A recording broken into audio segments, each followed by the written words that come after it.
Hello, this is the 15th of May, 2021. I am Charles Stewart, and this is the regular conference for the Supreme Court of Law for the United States of America. There is no other entity claiming to be a Supreme Court of Law for the United States of America. We are doing that. We are filling a vacuum, a public service, a public need for the benefit of the public that the municipal government of the federal government of the United States of America is not doing. So we're moving into a common law type of a jurisdiction here that's more harmonious with natural and organic law, and it's necessary for justice to be secured for the people. It doesn't seem to be a concern for the federal de facto Supreme Court. So we're moving into the vacuum here. And my name is Charles Stewart. I'm in Coleman, Texas.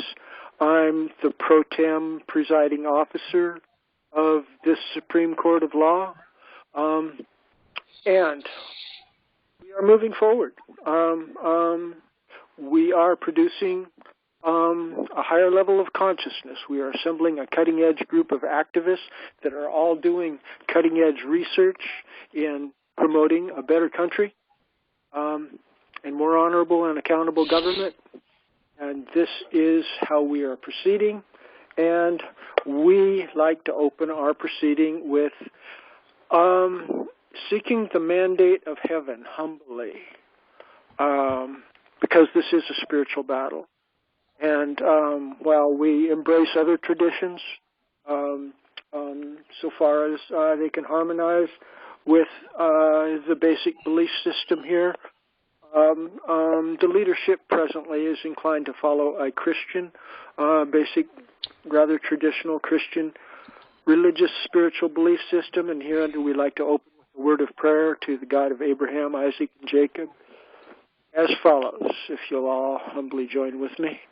True God, Yahweh, Jehovah, we humbly seek your guidance and direction as we endeavor to advance the cause of justice and truth and peace on this earth for the people that hear your voice, who recognize reason and logic and principles of truth and justice. Mr. Blackstone said clearly that you yourself conform to the eternal laws of truth and justice and peace. And they are our object. And we serve you because you also serve that higher principle-oriented object, true God, Yahweh, Jehovah. You are the champion of all over time. Please help us to harmonize with your leadership humbly, as generally set forth in the principles of the Bible, not getting caught up in debates over technical interpretations of the wording of the Bible. And hereunder, please keep us humble. Please help us to be respectful and to exhaust the pathway of peace before we start seriously confronting anybody for any serious disruptions that might interrupt us. And if they do, please make them short and to the point so we can get on with the process of working together with honorable people to advance your kingdom on this earth, as did your precious Son, Jesus Yeshua, in whose name we humbly pray. Amen. So, thank you all for joining with me. Yes, and as I move over to my own version of my agenda here,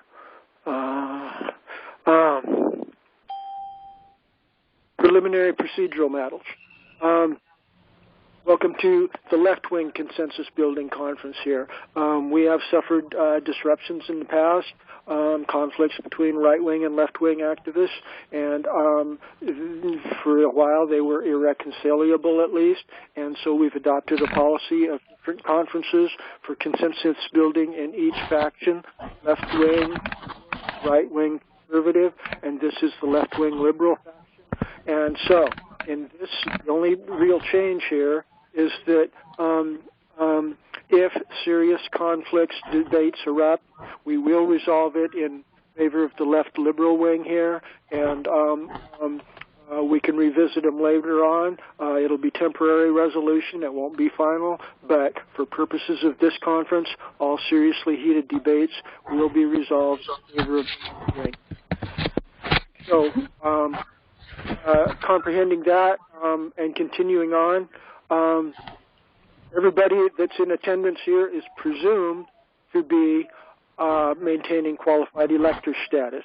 That may be challenged if a debate does erupt or anything. People can challenge one of their opponents for being so spiritually or mentally bankrupt that they're too incompetent or spiritually warped to be a qualified elector. I hope that won't happen.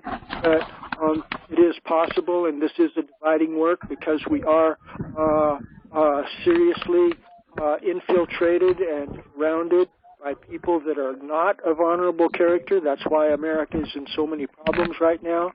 And so, please, be mindful of maintaining qualified elector status and of your rights as a qualified elector in these proceedings to challenge anybody at any time if you seriously believe that they are behind the curve in maintaining minimal standards of behavior. And so, if I might, Charles, we've just been joined by a new caller. Greetings. So who's just joined us? Name and state, please. I think Freedom for Life. Yeah, Jorgensen from Oregon. Greetings. Greeting. And welcome. Hey, Charles. Hi, Mark. My cam doesn't seem to be coming on. Well, go ahead and take her with it. We'll okay. It's working for me and Lewis, and I imagine it might work for you if you tinker around with it a little bit. But all right. Let us continue on if you're at least in audio here, Mark. Yep, we're good. Okay, thank you. Continuing on, preliminary matters. Does anyone before us have any new cases that they would like to place on our upcoming docket of cases to be heard before our court? Anybody? Hearing none. Are there any new agenda items that anyone would like to add to next week's agenda? Anybody? Hearing none. Are there any new signatures to be available for oaths of office for qualified electors or town constables or justice of the peace, or for jury verdicts? Any signatures to any important documents like that for anybody? Hearing none. Continuing on to agenda item 3, plaintiffs with cases presently before our court. Our first case is our coronavirus militarism police state complaint that Abraham Duran has brought before our court, and I have basically constructed. You all can look at the web links in the conference invitation there under 3.1 in our agenda item 3. Those web links give a good overview of what we're doing with that case, and it provides a template for other cases in how to basically present a complaint. It can be quick and to the point, but it's really good to accuse people of crimes. That's what common law is really concerned about, is criminal behavior. And then also the second document is a model juror's verdict. That's really important. We've already got like close to 6 signatures on it. We need 12 in order for this case to really be completed, to have a final judgment. And that model juror verdict is probably the most important document for anybody with another case to work on, so that they can use this document as a template and just outline in a similar document what it is you're seeking. That way, at the same time that we're recruiting jurors, jurors can review what kind of remedy you're seeking, if you're seeking arrest warrants or economic damages or whatever against the criminals that you're accusing. This needs to be set forth in your juror verdict so that new jurors signing on can quickly come up to speed to help you with your case. So, are there any comments or questions on our coronavirus complaint, as generally and briefly described here? Hearing none, continuing on to our case. Did somebody say something? Apparently not. Case number 3.2.1, election fraud conspiracy and obstruction of access to the grand jury system. Joint plaintiffs Michael Zarzano and Paul Nally. I don't see Michael with us here, but Paul, looks like he's just joined us. Michael, okay, very good. Michael or Paul, would either of you like to step forward and give a brief summary of where we're at on the election fraud conspiracy and the obstruction of access to the grand jury complaints that you both are moving forward with?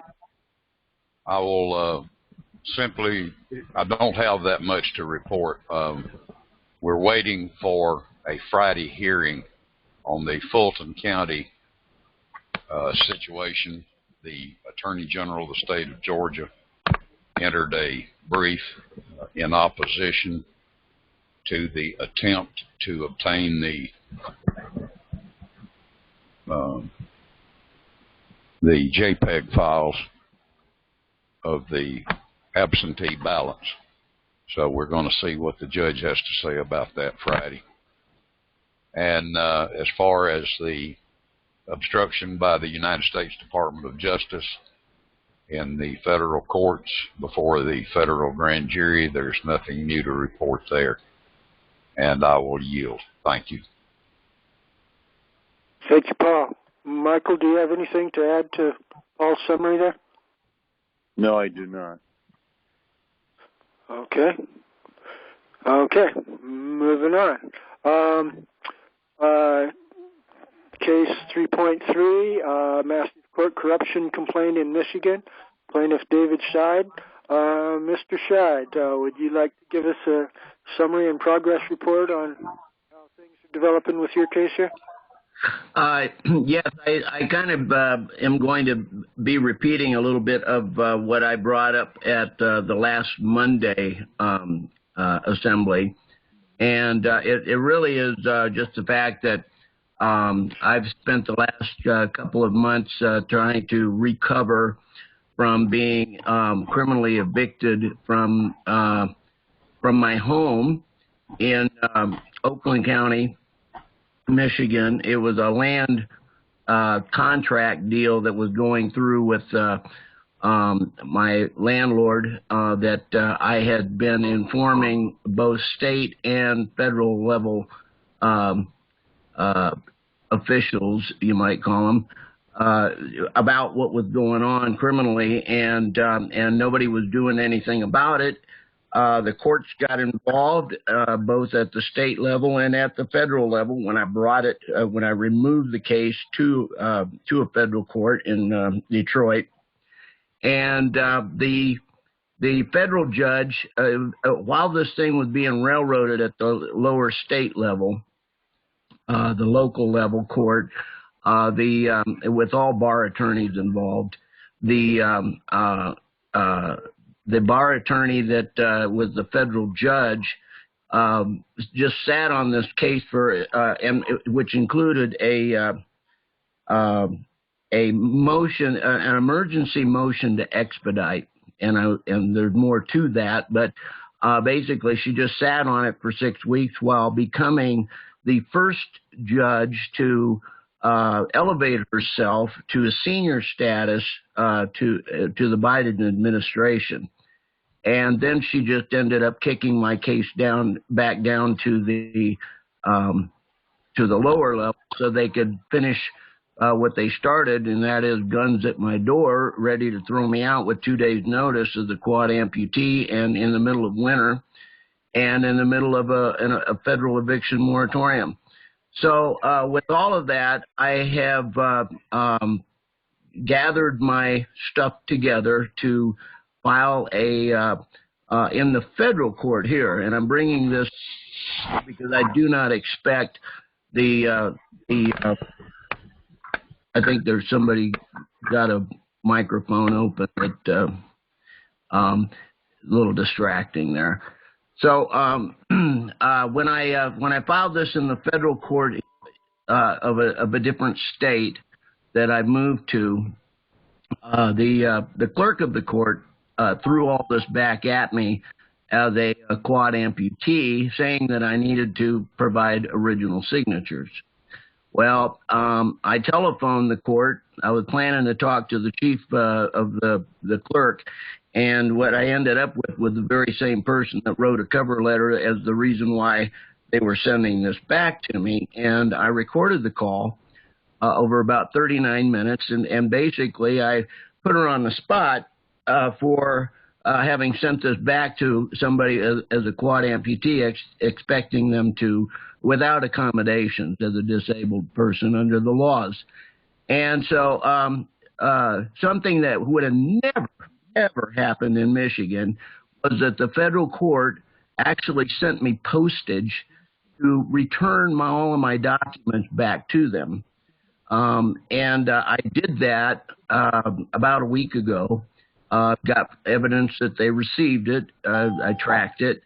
And at this point in time, I'm going to just see what they do with it. If it passes that first gatekeeper, being the clerk, then the next is about 4 or 5 different motions that I have for that are aimed at the judge to see what this judge wants to do with me.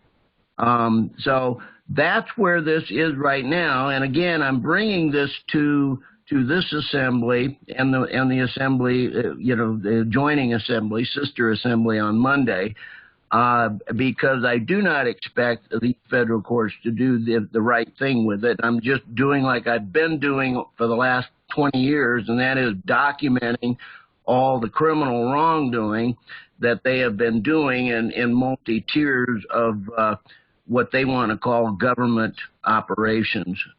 So this case involves numerous state-level actors, federal-level actors, and we'll just see. I'm not going to present anything in writing until I get more of what they're going to do at the federal court. I yield. Thank you, David. That's a very good summary. Your case has a lot of potential to make big changes in the theater in which this spiritual battle is unfolding. I'm glad to see that you're sharing your updates with us here. If I may. David, there is just one thing that to take note of, since I have Lewis on the line and he's in Wayne County. I am going back in time. I'm filing this case as a quitam action. It's a False Claims Act, and it's going after payment to these criminal actors who have received payment from the taxpayers to do a job that they've sworn an oath and have duties to do under the Constitution. And I've got all the proof that none of these people have, and I'm using the False Claims Act to go after the return, the demanded return of those payments that have already been made to them. And I'm including my 2015 to 2016 Wayne County case against Wayne County and their errors and omissions insurance policy rider dealing with terrorism, including domestic terrorism, for $100 billion that was thrown out by the United States. It was guaranteed at 80% by the United States, too. And under tort laws and common laws, and statutory laws, it's triple damages. So I'm starting out this case with that, as well as some other claims against the state of Michigan. So with $300 billion plus about another 6.5 billion, something like that. I am that's where I'm starting, and I did put that in writing to this federal court. I yield. Thank you, David. Lewis sent me a text a few moments ago indicating that his computer crashed, so I don't know if he got to hear the essence of what you said there, David, but it'll be available on the recording, and I expect Lewis to be, from his text, he indicated that he will be trying to get back with us here real soon. But continuing on, comments, questions, anybody? David's case or anything? Hearing none.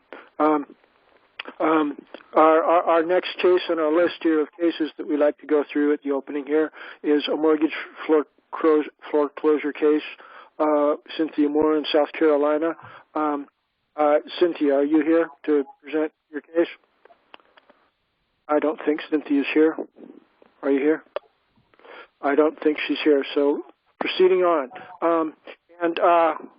I think our next case is actually with Lewis. I was hoping to get a summary from Lewis, but I think, like I just said, his computer has crashed, and he should be coming back in soon, so maybe we can juggle a little bit. I see Chris Cave is with us, and he's the most recent case to be added to our list, number 3.6 here, massive court corruption complaint in Nevada, including Fed courts and the county sheriff. Brother Chris, could you give us a summary of the progress that you're making with your case there? Well, just last week I received communication from the opposition counsel and the court letting me know that they were setting a new 26S discovery schedule and times for the different segments of the trial, because we had already got past the 12B6 in the federal court, thank goodness, and survived that. I was really concerned that we weren't going to, especially with this undercover foreign agent masquerading as a magistrate judge who has no concepts of American law whatsoever, that has been obstructing, recusing herself based upon multiple levels of conflicts of interest that I have repetitively made in the courts, but she appears to not be informed in fundamental American law concepts, such as you cannot be a judge in your own case or matter. And so she is obviously a gatekeeper in the pockets of the county commission and the state actors in the state with the state bar to protect the corporate interest of these criminals that are abusing their discretion egregiously. Thank you. Thank you, Chris. Yeah, I know there's a lot of sparks surrounding your case there, and it's very active. You just completed a big stack of paperwork getting filed, and there's lots of powerful undercurrents moving currently on your particular case there. And Charles, go ahead. David's case before me sounds very substantially similar, and I suggest that indicates a pattern practice going around the whole nation of these egregious abuse and basically terrorism by the judiciary and all these private foreign for private profits government entities, subcorps of Corp US Inc., apparently have been weaponized against we the people, and they're being very, very strong, and they're sending out death squads and other bad acts of abusing the people. Yeah. I think we talked about it a little bit. It amounts to acts of war against the people, which in essence is treason. Didn't we agree on wording like that? Absolutely. In fact, that's a violation of Ex parte Milligan. That's a 1800s case of a private guy had a really hot wife that the commander of the post had the hots for, so he tried to invite him for sedition and other crimes as a civilian whenever he wasn't engaged in any belligerency. Yeah. Okay, well, thank you very much for the summary, and please keep us posted and let us know if there's anything we can do. And I think I owe you getting copies of your documents on the web pages so that we can post links under case here in our conference invitation, so that people can look at the documents related to your case, and we can start working on model jury verdicts to actually get you some remedy on what our court can do for you and the other cases that are being brought before our court here. Does that sound good? That would be very, very helpful. In fact, regretfully, this is a two-part case. The first part, when the federal government, the state, and the county all attacked me and violently abused me, along with the federal courts themselves. And then there's a second half where the county sub-agency, the city, where they try to pose as arm's length, not connected, but they're in the same building and they share offices after hours and they know each other passing in the hallways in the same bar association for the whole state.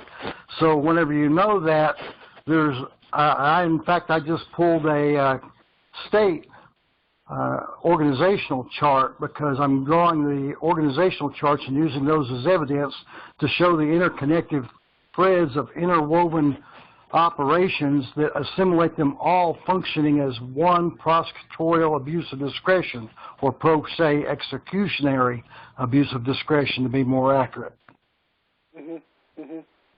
You know, there's racketeering and conspiracy statutes that say that the conspirators don't even have to know each other in order to be acting in a conspiracy that's being orchestrated by some third entity that is controlling them all.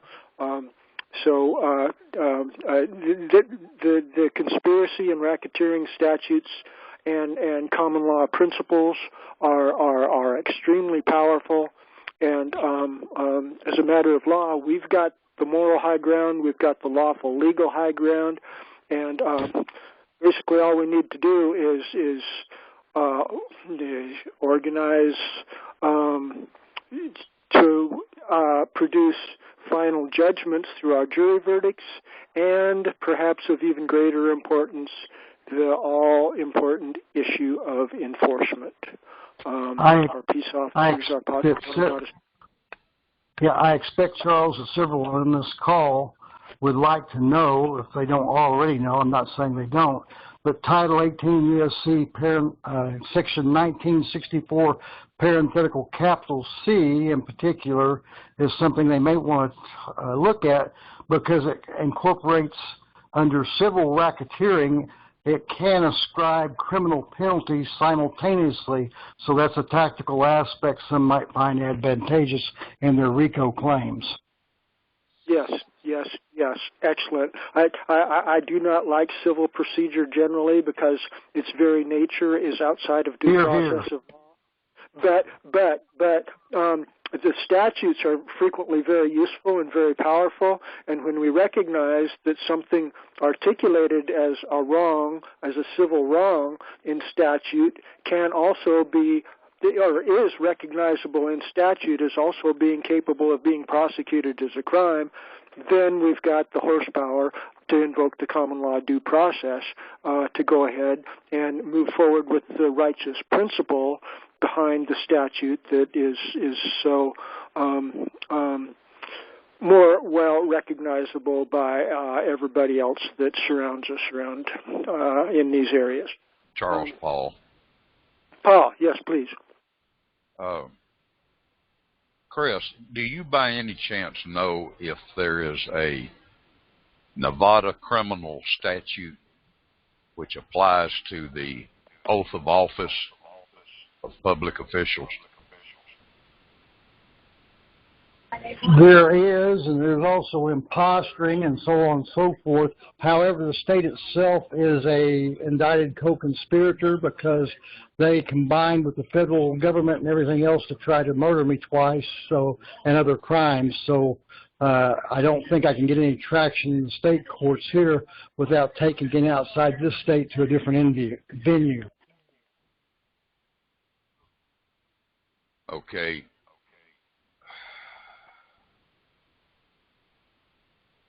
I'm just wondering if it would be a good tactical maneuver to bring a violation of official oath of office charge against the judge in a criminal complaint before a committing magistrate. I'm sorry, I don't know the Nevada court procedures that well. Well, actually, none at all. But if you do have your observations are on point.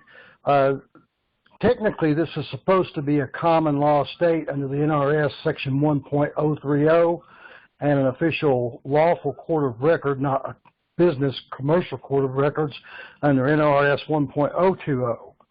And I have cited that in the federal pleadings down there, whether they'll adhere to the common law of land in these U.S. district courts, which are foreign law under Balzac versus Puerto Rico and 28 U.S.C. Section 132, parent C, that says they're actually the power of a district court, the judicial power of a district court is really a bar power of the district court. And so they've all been captured pretty much by the bar associations, and the qualification in the Supreme Court for bar membership to apply for appointment to a Supreme Court judgeship kind of belies the neutrality. And whenever you understand that bar attorneys can all be prosecutors or defenders or judges or whatever acting role they want to assume, it makes it very dangerous for those that are not aware of the dangers of going into these foreign U.S. D.C. courts as opposed to the district courts of the U.S. and the judicial power of the United States. Well, let me ask you this. You've mentioned Title 18, so apparently you are going after the criminal aspects of these perpetrators. So my question would be, have you attempted yet to petition a federal grand jury? Well, I have the federal grand jury complaint. In fact, that's going to be posted on the website very soon, delineating a number of the criminal violations, 18 U.S.C. Section 1117, 1346, 1503 at SEC, and other crimes, subordination of felony perjury, false testifying, malicious false police reports. There's just a litany, it's kind of like Lay's potato chips. You can't violate just one. Yeah, are you including intimidation of a grand jury witness? I haven't specified that one yet, although that's pretty much falls under the 1503, the Title 18 1503 at SEC, and harassing, intimidating, or improperly influencing or terrorizing a witness, victim, or informant. Okay, good. Okay, I yield. Thank you, Paul. Is there any other follow-up on Chris's case here? Questions or comments? This is Dave. I was only hoping that we might just touch back again to the Milligan case. There was something more significant about that case. I need a reminder of it, and since he brought it up, he probably knows about it. But I'd hate for the audience here to, or the members, to walk away thinking that case was all about, somebody, going after somebody else's wife, and that a woman was the most significant thing in this issue. The result of the Milligan case, as I recall, had something to do with we cannot have certain types of courts and have freedom of the people at the same time. Would you be able to elaborate more on the factual result of that Milligan case, or anybody here? I think I had sort of alluded to that. Maybe I wasn't clear on it, but what they did is they tried to bring Milligan into a military tribunal to charge him as a military person when he was a civilian. And that was part of the thing, is that military law is inquisitorial in particular. They don't have to have any facts or law. They can just bring charges against somebody because they're subject to or government-issued property of the U.S., much like U.S. citizens are. And so whenever you grasp that, not being a belligerent and doing any warring acts against the U.S. to bring him under the umbrella of military law, I think was the real delineator, irrespective of the facts of the motivations for the commander of the camp of what inspired him to bring these malicious false charges against Milligan. Thank you. Thank you very much. Okay. Good line of thought, David. Thank you for drawing out those procedural technicalities. It's educating everybody. There is one other thing I'd like to do before yielding here, and that is when we're talking about due process, and it was something that was talked about, a couple of minutes back. I just wanted to point out that anytime they're undermining due process rights, it's usually done in a procedural way to undermine substantive due process, constitutional due process. And so that they're doing it in violation of the Rules Enabling Act of 1934, I believe it is. I know we don't like to use procedure, but when they're violating their own procedures, like you said just a minute ago, Charles, it just adds to our arsenal in addition to our common law resources that we have. The Rules Enabling Act was definitive on saying, okay, if we're going to break in and start using rules of procedure, there's one thing that cannot be done, and those rules of procedure can't be procedurally laid out to undermine substantive due process. So they can use procedural due process just as long as it doesn't expand a party's, including the government's party, expand their enableability, so or retract from it. So when we've been having our cases dismissed summarily in other ways through due process, procedural due process, those are violations of the Rules Enabling Act. I yield. Thank you. I might add a little bit to that, Charles, if you don't mind. Go ahead, Chris. Well, there's a particular very studied contributor on another call that I do on Fridays and through the weekends particularly, but on Fridays specifically, and that's Brent Allen Winters, commonlawyer.com. And he has written a book called The Excellence of the Common Law and a compendium to the Bible, raw translation. And he will tell you that the American due process of land law, the law of the land as we know it, the Creator's common law, is the principal common law of the land. And whenever they deny you due process of law and substantial justice, as they have done me, so I've researched this pretty intently, and when they label you, whether there's any basis for it or not, but they put this deadly false label of domestic terrorist on you, they can deprive you of all American due process of law and substantial justice. And there are two due process of law statutes in the Constitution, one in the Fifth Amendment, the other, of course, in the 14th, dubious as it may be. But the Fifth Amendment, American natural due process of law, common law of the land, is what we look to make these decisions, and that's what I would offer in a support of what you were talking about. Excellent, Chris. I'd like to point out, too, that a lot of what's going on in the de facto realms, they like to suck everything that they can, even criminal prosecutions, they like to entangle them with what is known as civil procedure. But and that gives wiggle room for smoke and mirrors and confusion to come in, because that's the nature of the civil municipal Roman Empire model of government, is to confuse the slaves so that they're more easily governable under Roman Empire municipal civil law.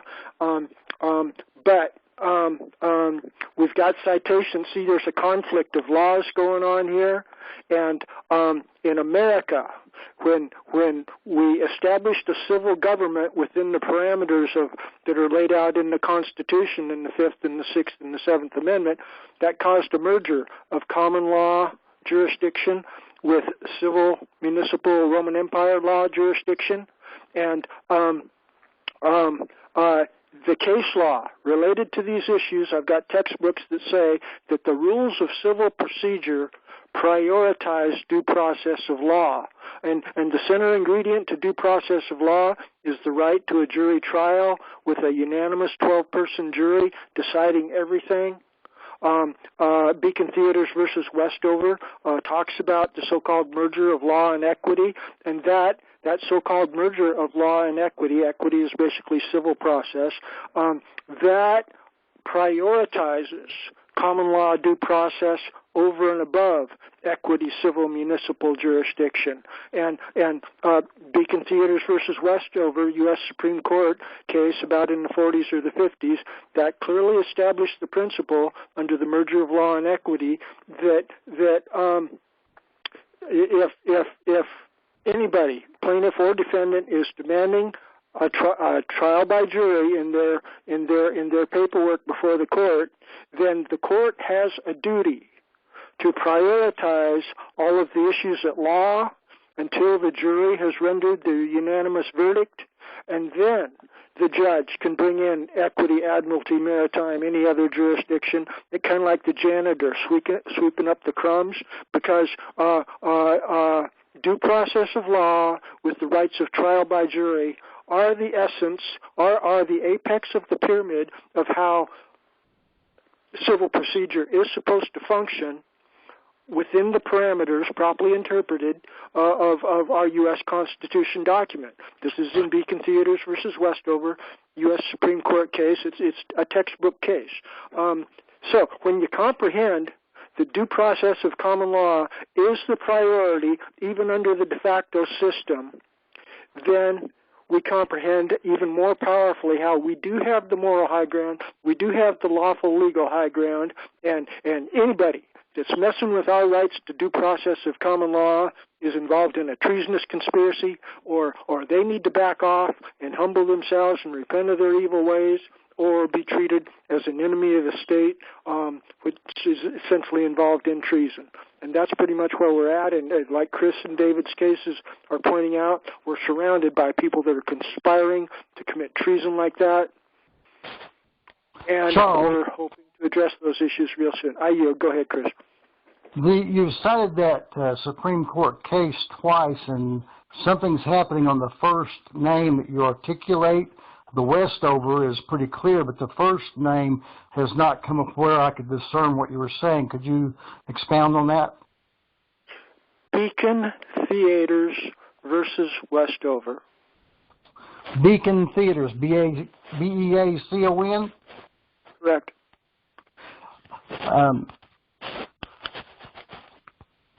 Very good. Thank you for clearing that up. Very good. I think we have pretty much flushed out the powerful undercurrents involved in your case. Can we continue on and jump back to Lewis here a little bit, Chris? One other contributory observation that I've made in my situation here, the one they've created for me particularly, is I can guarantee you that they are using let's call them virtual trial juries, where they're doing audio analysis of your voice before they decide whether to give you a trial by jury or not.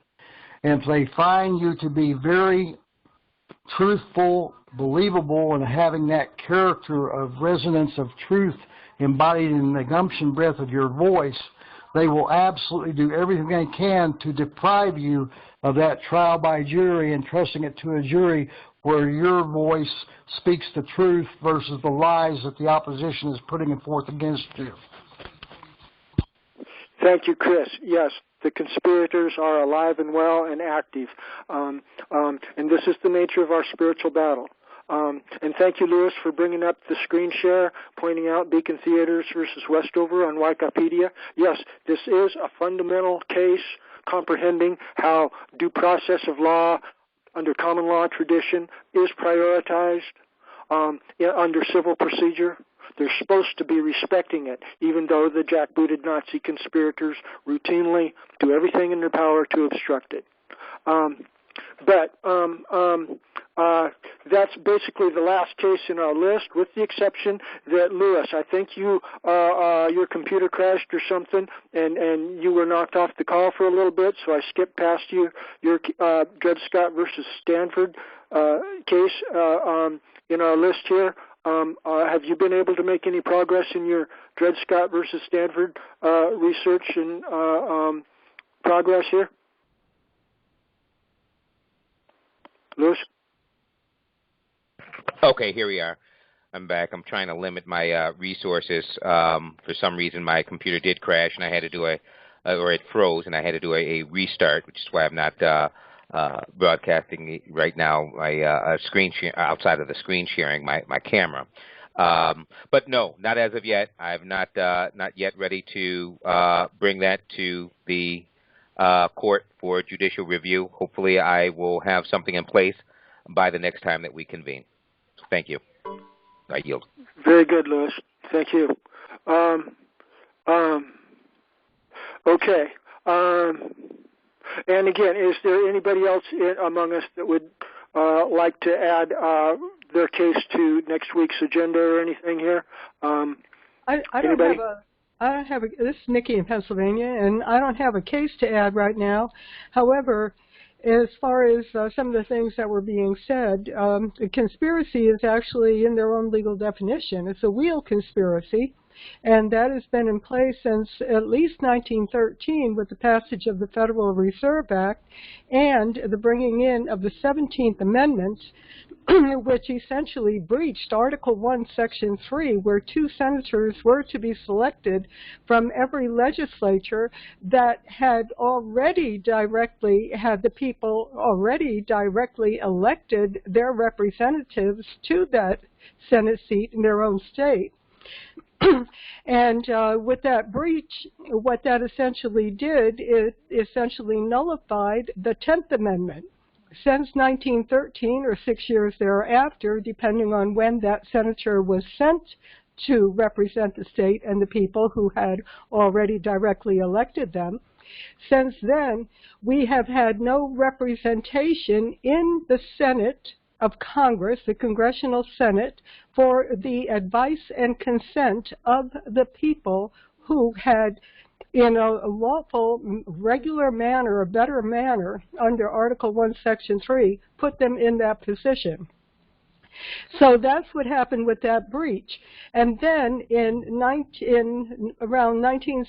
between 65 and 71, the silver was taken out of the coin, which essentially breached Article 1, Section 10.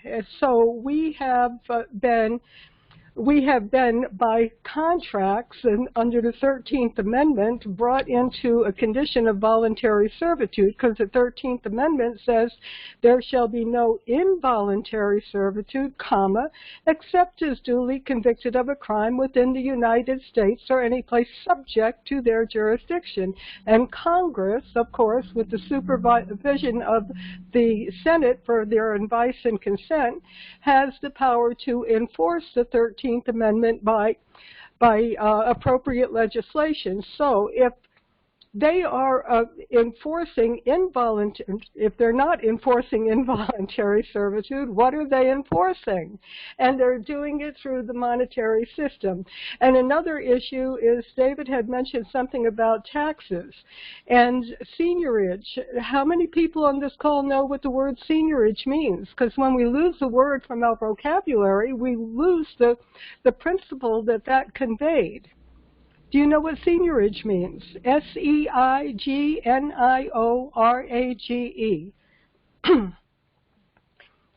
Anybody? Well, rather than consuming a lot of time with a quiz, why don't you just go ahead and give your quick summary there, Okay, so we can get on with the other items on our agenda. I'm going to give the quick summary, and then I'm going to go ahead and I'm going to send you links, okay, just to the websites. Seniorage explained. Seniorage may be counted as revenue for a government when the money it creates is worth more than the cost to produce. This revenue is often used by governments to finance portions of their expenditures without having to collect taxes. And the current cost of printing a $1 note is something like 6.2 cents to print that note. So who is pocketing the 90-some cents for printing that note? Okay, so take a look at these things because it plays into it, because a wheel conspiracy, if you don't know what a wheel conspiracy is, it means that there is something at the top, and the judges are collecting the paychecks from this racket that is going on, and they have become pretty much, you know, what do they call that? The one that quiets the racket, criminal enterprise. Anyway, the wheel conspiracy is a conspiracy in which a single member, usually a ringleader or a group, the Federal Reserve, in separate illegal dealings with two or more members or groups, Democrats and Republicans, and there exists a shared criminal purpose among all the member groups engaged in the activities. The ringleader or group which deals with other members or groups is called the hub. The hubs are the legislators, and the spokes are the municipal authorities and all the other, you know, clerks and things like that, goes into the chains that keep everything together and spinning. And what they're doing is essentially creating the current, because the definition of current back in 1891 Black's Law Dictionary is the money that's accepted, you know, for mercantile exchange. So anyway, we have all the facts and everything, but, you know, cut to the chase and get at, you know, this fraud from at least 1913 on. And the breaches of contract that they told the people they had based on the first 10 amendments, and they started doing away with it with the 16th and the 17th. 16th Amendment essentially nullified Article 1, Section 9 by putting a direct tax on people. And here we are, and this is called the gift tax. What we're paying for taxes is actually called the gift tax, and that was put in during the New Deal. So there's historical evidence there that all of these cases that I'm hearing today can just be, you know, use these principles in there and show how they're being violated in your case. And I think you'll probably go far with it. So anyway, I'll click the send. Yes, go ahead. Thank you for putting those up there, Louis. Thank you, okay. Nikki. I yield. Mm-hmm. Thank you. Yeah, good work, Louis.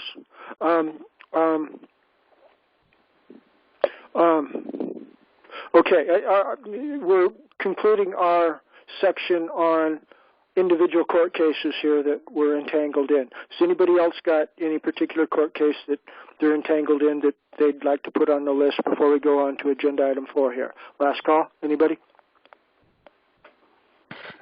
I have a question then for Nikki. Would the breach in contract be with the New Deal? I mean, that's a pet peeve of mine, the New Deal, because that yes, contract the New is in Deal. place right now. The New Deal came in under the 20th Amendment, and what they were doing, they have done what they've done by amendment. The 13th Amendment allows for voluntary servitude, with which if one does not comply, they're going to be duly convicted of a crime. So anybody who comes over here under the 14th Amendment or uses the 14th Amendment that's null and void because they're already either born in the United States or naturalized therein.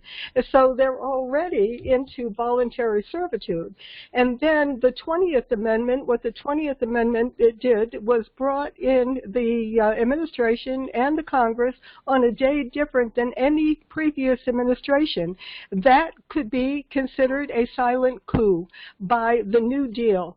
And I do have, back in the 1930s in the attic, when I was going through stuff in the attic, in 1932, Current Events magazine, it was given to the children at school, and it says right in there what the New Deal was all about, and what that was about was their business, and they even say in there their business. I'll go ahead and put the sheet onto the chat in just a few minutes. But yeah, thank you for asking that. Yeah, the New Deal, it kind of now go back to the preamble, and the preamble to the United States Constitution in 1787. It was penned, and it was based on 1785 dictionary, and the 1785 dictionary had one definition for states, and that definition was nobility. So when you read the preamble from now on, read, we the people, all in that beautiful, font, that big pica, we the people of the united nobility, was probably someone's private trust, in order to form a more perfect union for ourselves and our posterity, okay? A more perfect union for them was feudalism. Since then, since the New Deal, we have been in a pretty much a feudalistic state. But nonetheless, where I'm going with this is the definition for posterity. If you look at the definition for esquire in 1785, you will see that they are the younger sons of noblemen forever. So they told us what they were doing, and it mentions that they have established in that preamble, they finish it up with, they established this Constitution for the United Nobility of America. And the United States or United Nobility, the United States of America, is used only twice in that document. Everything goes to the United Nobility. So in the wording of that contemporaneous exposition of the wording of that U.S. Constitution for 1787, you will see that it was fraud from the get-go. And that fraud, vitiates everything ab initio, right? Correct. Okay. Thank you. Okay. Is that enough, Louis? Yeah, it is. I'll put links. Yeah, I'll put the information there because trust but verify. All right. Who was that wonderfully informed and intellectually articulate lady that was just speaking? Nikki? I'm Nikki. trying to unmute. I'm trying to unmute. I was having trouble unmuting. My name is Nikki. Thank you, Vicki. And I'm in Pennsylvania. You're welcome. Charles. Mark. Yeah, thank you. Nice job, Nikki. Sounds great. Are we to conclude that the forward of that into modern society is skull and bones? You're talking about the nobility that Nikki was referring to, Mark? Yes. Nikki? In such Are you there, Nikki? In such groups. There, I got it unmuted. Okay, what was the question again? Skull and bones? Yeah. Are we to conclude that from your presentation that the future result of that or the ongoing is a skull and bones, such societies as those? I've seen Skull and Bones, pictures of it and stuff, but I've never really delved into it. I'm, more for when I hear about, somebody say something is a conspiracy, I want to verify and find out where they're getting their information and get to the truth of the matter. And the truth of the matter is really there in black and white. Yeah, your voice is getting scrambled, but it's the Yours is too. I think we have too many mics open. It's the tapping on the shoulder of Ivy League colleges from one senior to the junior, like Bush Jr., saying you have been accepted into this group and we all stick together no matter what. That's why when Bush was asked, "Are you part of Skull and Bones?" he goes, "Well, you know, if it's a secret, I can't tell you then." He absolutely admitted. Yeah, I hear you. I get it now. Yes, and the thing is, you know, they get the payment in the Federal Reserve. No, they don't care that Article 1, Section 10 was breached. Yeah, it's the good old boys group thing. Thank you. If I may, this is David. I just might add that for anybody who has not seen it, the 3-hour video, everything is a rich man's trick. I think it's JFK to something or something to JFK. JFK to 9/11. It's JFK to 9/11. Yes, everything is a rich man's trick. So that will cover Skull and Bones as well. Yeah, excellent video. And before we move on to agenda item 4, I'd like to briefly mention that like with most people, I've got a few quibbles with Nikki about the way she words her propositions there. I don't want to go into it right now. Maybe we can go into it later if Nikki wants to, and we've got extra time on the call. But I beg to differ that for just one example, the Declaration of Independence, I think it was, or we in our posterity. The meeting, the public persona facade that was generated there was that it was we the people talking. It wasn't a special inbred group of titles of nobility like what you're saying. And I'm quite certain that. Let me finish, please, if I can finish. Go ahead. Thank you. The public facade that was there was that they were doing it for the common people. And it gives us the moral and the legal high ground if we frame our general frame of reference that the intent, the apparent intent of what they said there is supposed to be respected as law. Just because they had some secret private agreement behind the scenes that they were talking about their criminal conspiracy of corrupted aristocrats, that is not lawful authority, and for you to continue harping away on it like it's applicable law, that empowers the bad guys, Sister Nikki, and it's counterproductive to our claiming authority of we the people, and it's us and our posterity that was the obvious implications, and that's how they motivated the heroes of the American Revolution to move forward, because they thought they were fighting and dying for themselves, us, the common people. And so I don't want to get involved in it. I'll give you a moment to respond here.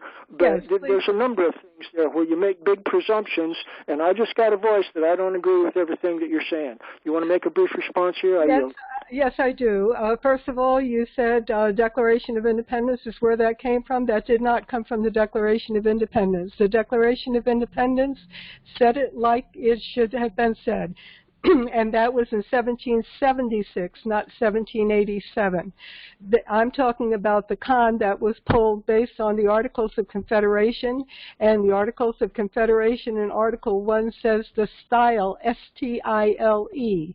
A style is going from one enclosure into another, shall be the United States of America. But in 1776, they saw the problems of past governments, and they gave us the solutions.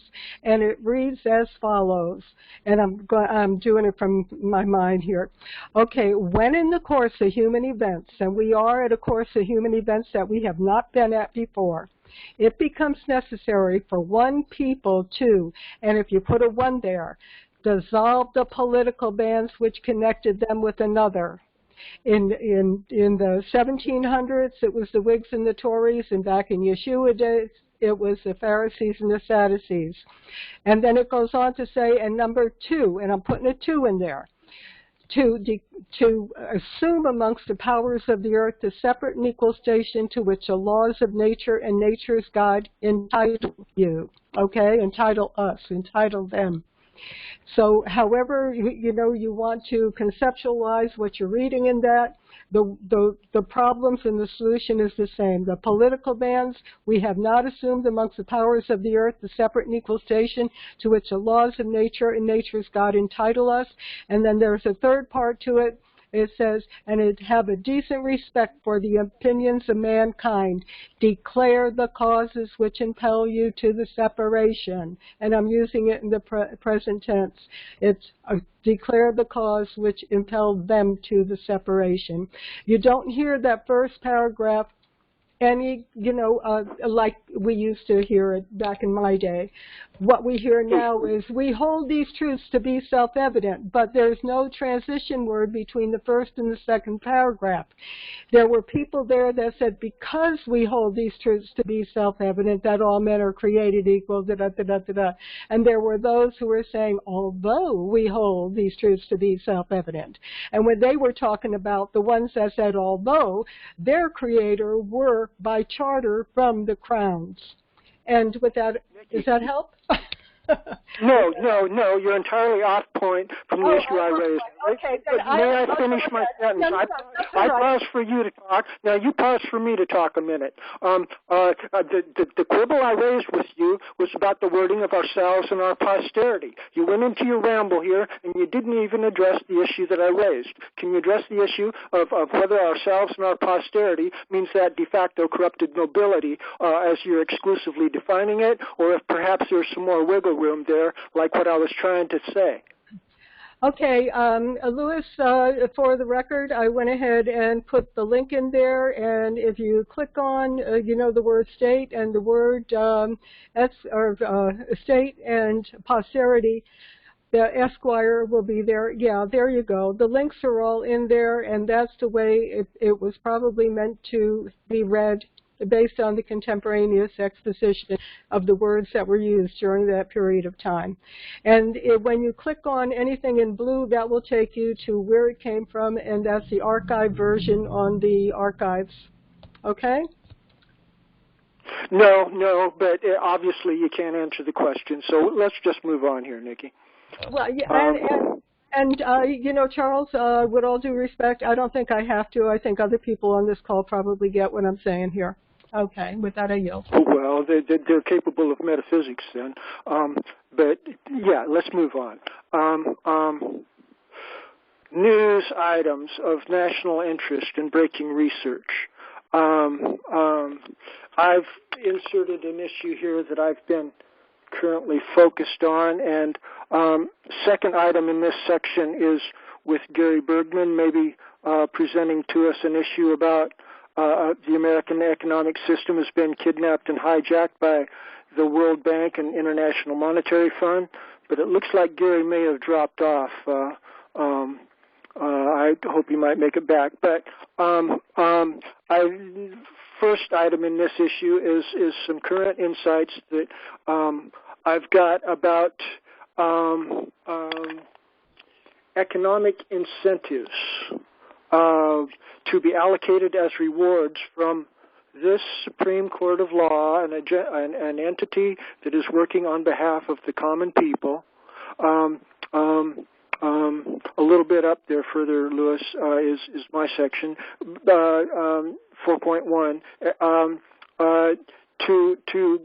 to assign economic incentives as rewards, as credits, for people that advance grassroots empowerment of our common people. I'm going to start setting up a web page that's similar to a cryptocurrency type thing, where credits are to be assigned to certain activists that are doing cutting-edge work that is advancing our cause of empowerment of the grassroots people and bringing accountability to our corrupted government entities. These people need economic rewards. And it's just a communications problem. There needs to be a web page set up that these people, Lewis Hammond, Chris Cave, Paul Nally, different activists deserve economic rewards because they are serving the public interest by the good work that they are doing here. And they're under. If any of these people need their light bill paid or a tank of gas in their car or anything like that, somebody else should volunteer their credit card to help these frontline activists pay their bills so that they can continue doing the good work that they're doing. Almost all of us on the front lines of this battle are living hand to mouth because we invest everything we've got into trying to fight against the evil.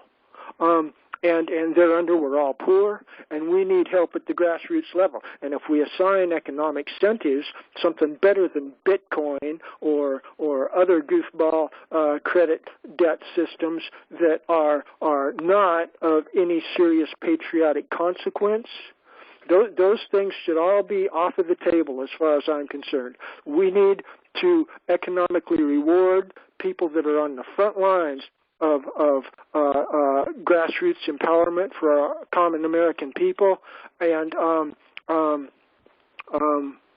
it's only people that are doing real meaningful things as opposed to taking us away by distracting or goofy ideas like Anna von Ritz and some of the others. To my mind, they don't deserve economic credits because they're just a big distraction. They're not truly advancing the best interests of the American people. They're a COINTELPRO operation like so many around us. We're saturated with COINTELPRO subversives that are advocating all kinds of goofball stuff. They don't know what they're talking about, but they love to assume the microphone and posture like they do know what they're talking about, and they're really serving the best interests of the American people. So anyway, this economic rewards program, this is something that everybody knows how Bitcoin took off and multiplied in its value thousands of times. We can repeat that because we've got a lawful foundation with people that are on the front lines, that are risking their lives, their fortunes, and their sacred honor for a worthwhile cause to really empower our common people. And that's what I wanted to say in Section 4.1 here of this economic incentive section that I wanted to present. Are there any questions or comments on that proposition here? I yield. Oh, this is David.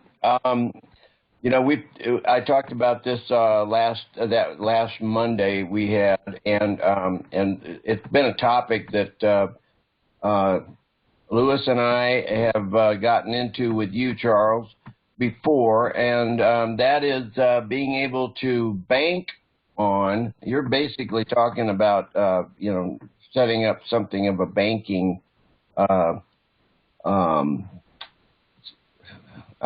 ledger, a banking ledger of credits, and I'd like to see at some point the documentation of losses that the American people, whether they're part of this network or not of this court, but the American people in general have sustained losses that so-called taxpayer has paid in to feed the beast, so to speak. And now that we're proving that you know, what this beast looked like and how long it's been in operation, usurping power and taking money under false pretenses, that it's now time to ask under fraud. That we can ask for this money back, and should they refuse, which they have been, to pay this money back, that we can still put it into an accounting system and present it to the public in such terms that the public hopefully will start having more full faith and credit in our accounting of their inability to hold each other accountable, of our accounting that has certain figures of money attached, value attached, and if we can get these people of our society to have more faith into our accounting against the de facto, then there is some possibility of being able to trade against that, as you are talking about, at a more local level with these credits. So, yeah, I'm talking about setting up a whole new banking system based on the claims. I'll call them claims, the common law claims that we have against these criminals. I yield. Thank you, David. Excellent.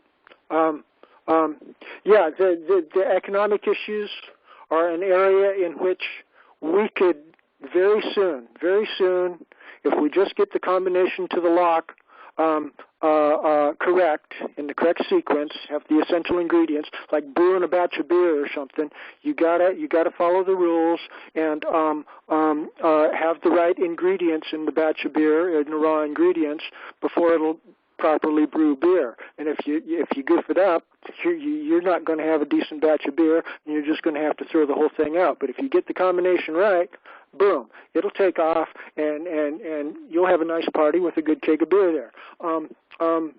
And similarly, it could happen very quick.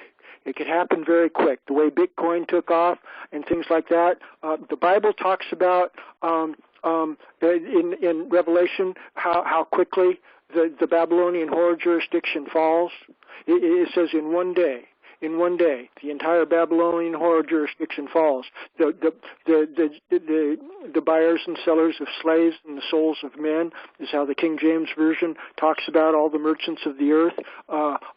All of that falls in one day, according to biblical prophecy in Revelation. That's essentially what happened with Bitcoin as it took off as an alternative cryptocurrency, and we've gotten past the initial offering of Bitcoin, and we've got more technological insights and things like holochain or alternatives that are not even blockchain. We've got some tremendous empowerment in the real world that we can bring online once we start getting where our frontline activists, like most of us on this call, are not worried about gas in the car and getting our lights shut off so that we can, by being consumed with all kinds of trivial chores, when we should be in front of our computers and building the network to take the country back 24/7 full time and have sufficient economic resources so we don't have to have all of our time and energy consumed just by staying alive. So anyway, that's the essence of what I'm looking for. Thank you for the comments, David. Any more on this economic incentives issue and credit assignments in a ledger? That's exactly the kind of web page I'm talking about building.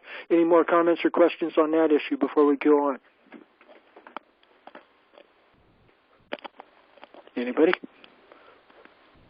Hearing none.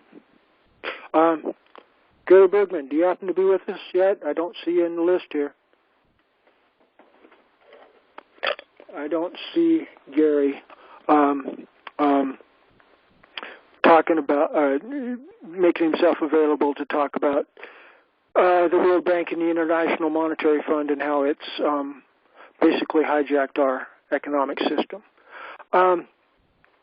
So I think the last item on our agenda I'll seriously focus on, agenda item 5, is I would like to do a presentation here on organic real-time political election process. I don't see Michael with us here anymore. He's big on the elections issue, and Paul is too, to some extent.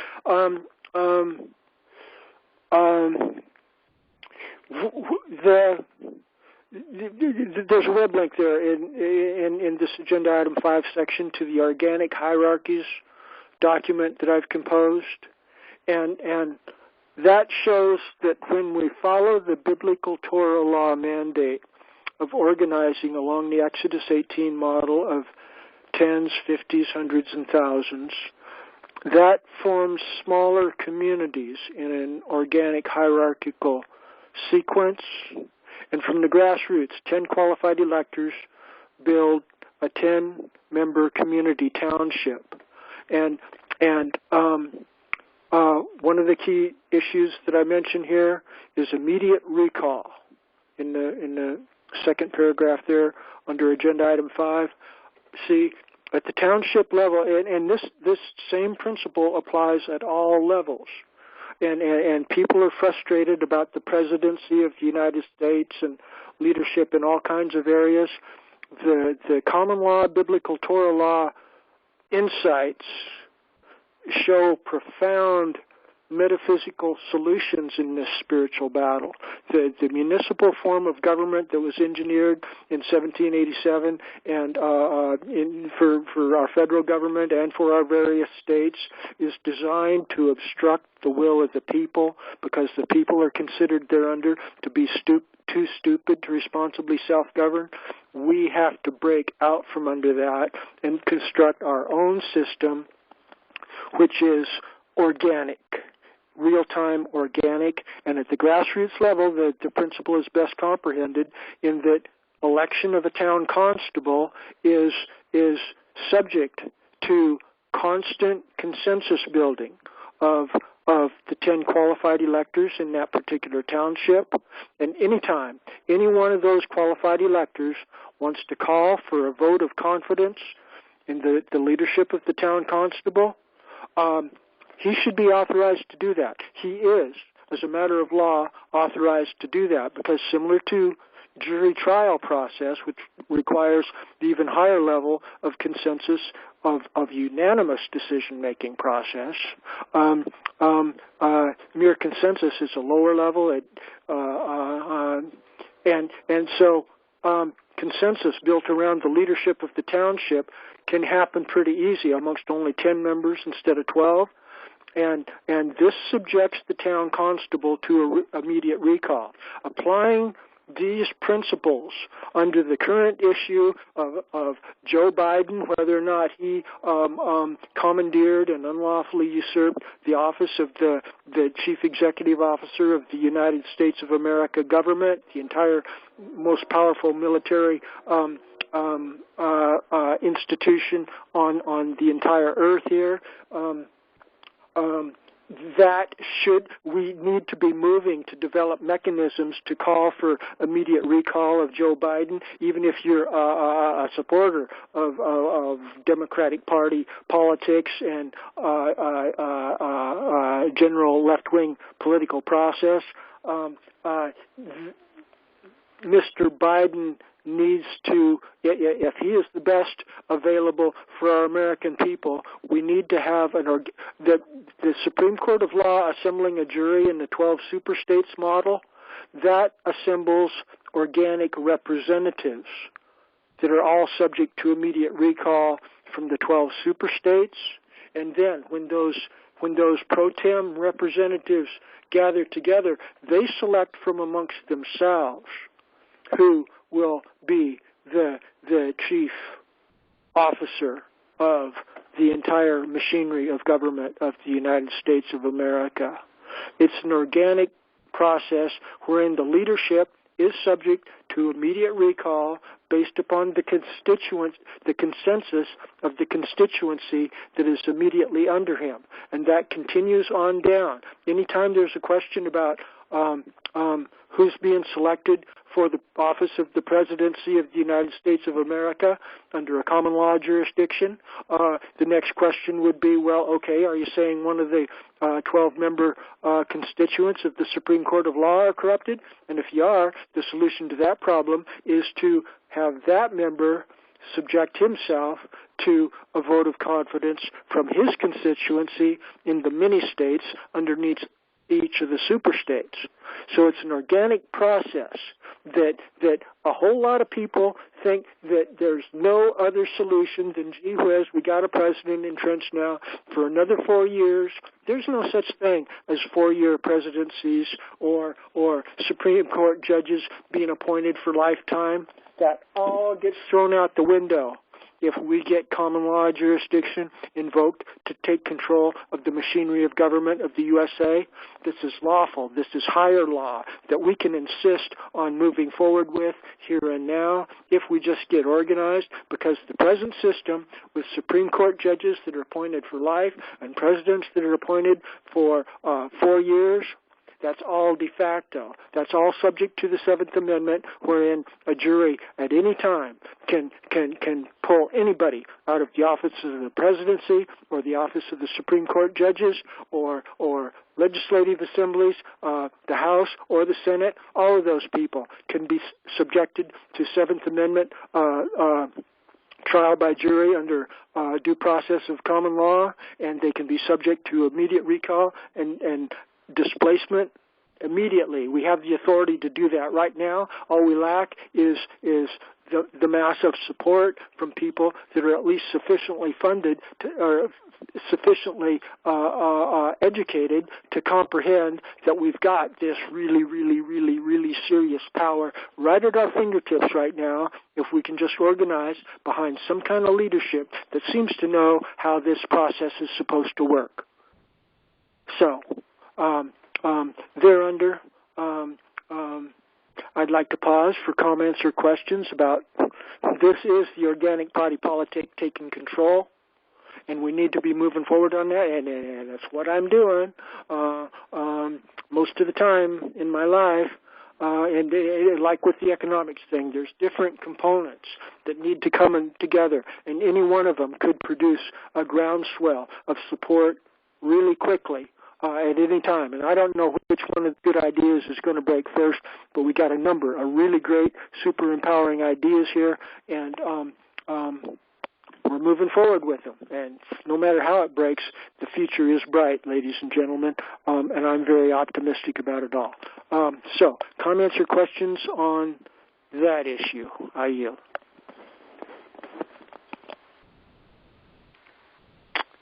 Anybody? This is David.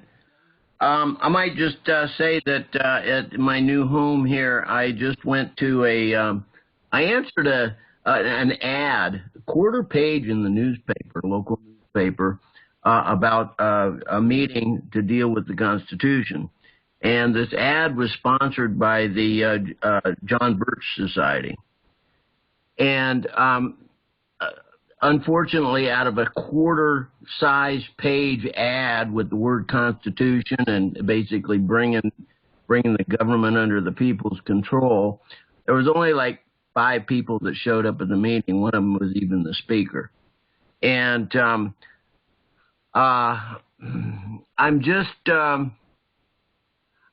thinking that I forgot where I was going to go with this here, but the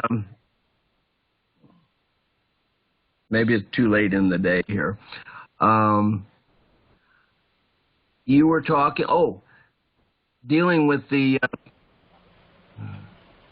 let me come back to you on that. There was something that came to my mind. The amount of people that showed up? Is that where you're going? It was just the amount. It had to do with. Excuse me, Charles. The amount of people with the John Birch Society, which I don't know anything about, but they're huge. That's amazing. Only 5 people. I don't get that. Well, they're trying to open up an expansion of consciousness in this community. It's more rural, smaller towns, things like this. In the Constitution, and I'm just trying to see how Charles's idea of bringing in, the numbers of tens, and the constitutional the constable and things like this, how this can be brought into this community when there is, he was talking numbers. We need to have the masses, the numbers in there.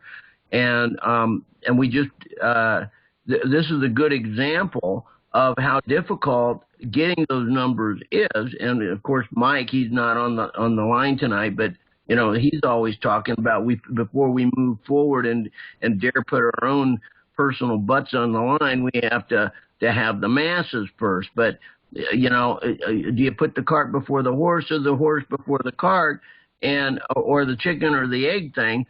What we really need to be doing, because it's going to be so hard to get all the masses involved, is we need to get at least work towards a critical mass. And so that's maybe all I had in mind. I yield. If I may, in this stage right now, we're just developing a foundation and getting our system. Charles, we have the system. We're gathering and confirming to level this out as a foundation and grow from there. But could you give that article, that page? Do you still have it in the newspaper? I think I do, actually. Okay, could you present that? Could you please present that to Charles, or get that to show up so somebody else can see it, just for a record? Yeah, absolutely. Charles, I'll scan that and get that to you. And now I remember what I was going to say about, and that is that one of the things that they were talking about, because they handed out a free video and all this stuff. I mean, they've got some funding behind them. Is that they mentioned that basically money and politics they move together, and you know, whether we're looking at the Republican and Democratic parties, or whether we're talking about, you know, a democracy versus a republic, or oligarchy, or anything like this. Anytime we're looking at any form of government, there has to be an economic a foundation that rides right along with it. And we have to, if we're going to be trying to institute this type of common law government, we have to have a means of funding the economic basis for it. That's what I really wanted to say. I yield. Thanks, David.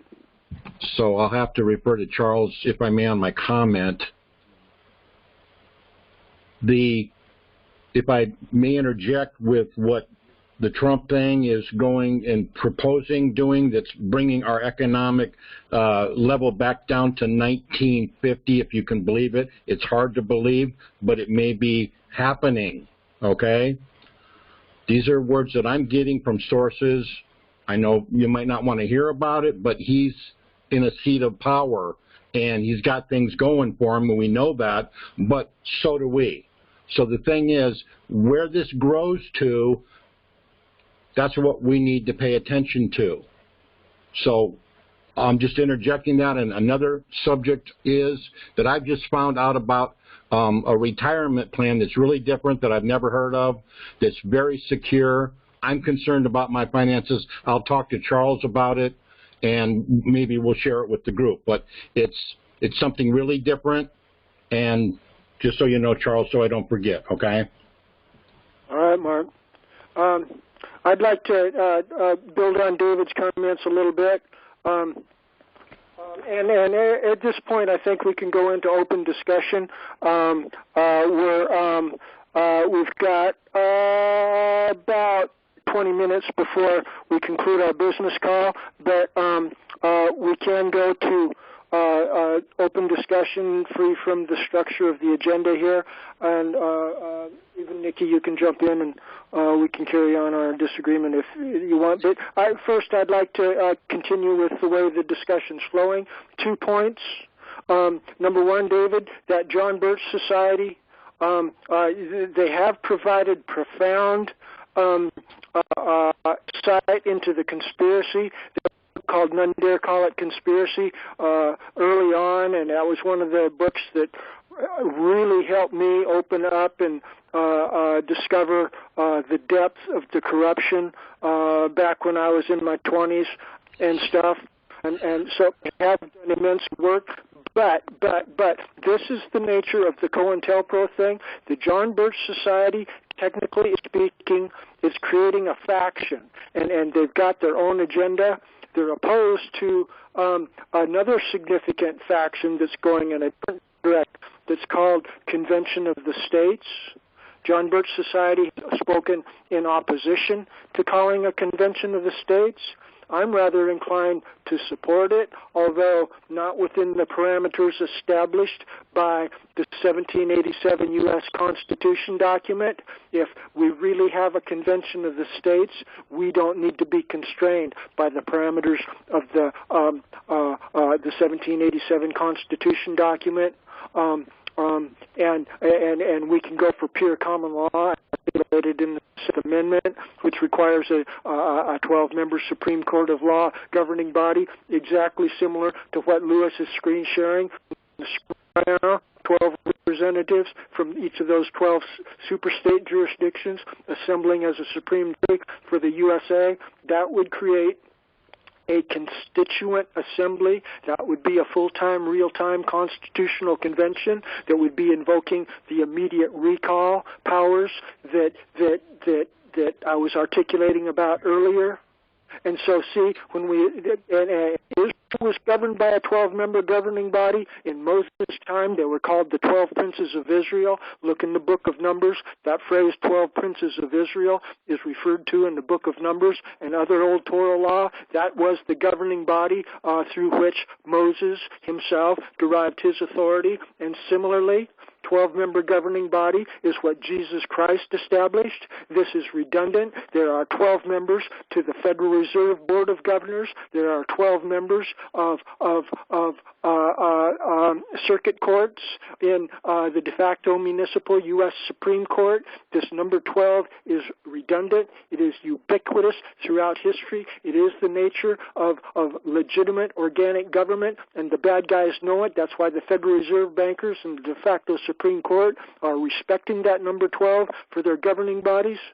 And this is where we need to go, only doing it right, rather than as the corrupted Federal Reserve bankers and U.S. Supreme Court agents are doing it. So a constitutional convention, an organic that's what this conference is, a constitutional convention. These people out here running around like chickens with their heads cut off trying to organize a constitutional convention, got news for you. It's already happening. It's on Monday and Wednesdays, twice a month. Just tune in to the Supreme Court of Law for the USA. We're holding a real-time, full-time constitutional convention. Do you got the hair to come on in and put your name on the list of delegates from a superstate here? Start signing on to the coronavirus jury verdict and exercising your judicial power as an organic representative of the people of your superstate jurisdiction of the entire United States of America. This is where it's going. It's going to organic, real-time, organic body politic, responsible self-governing. Yeah, that's a good phrase. Organic body politic, responsible self-governing through constituent assemblies that have the authority to issue jury verdicts in real time, moment by moment, and we can hammer them out in assembly line process for the 6 and other cases that are already on our agenda here once we start getting critical mass in our economics and our numbers of supporters here. So that was a little bit of a rant. I yield. Comments, questions? Anybody? Bravo. That's what I got to say. Well said. Thank you, David. Thank you, Mark. Yeah. I needed to vent that.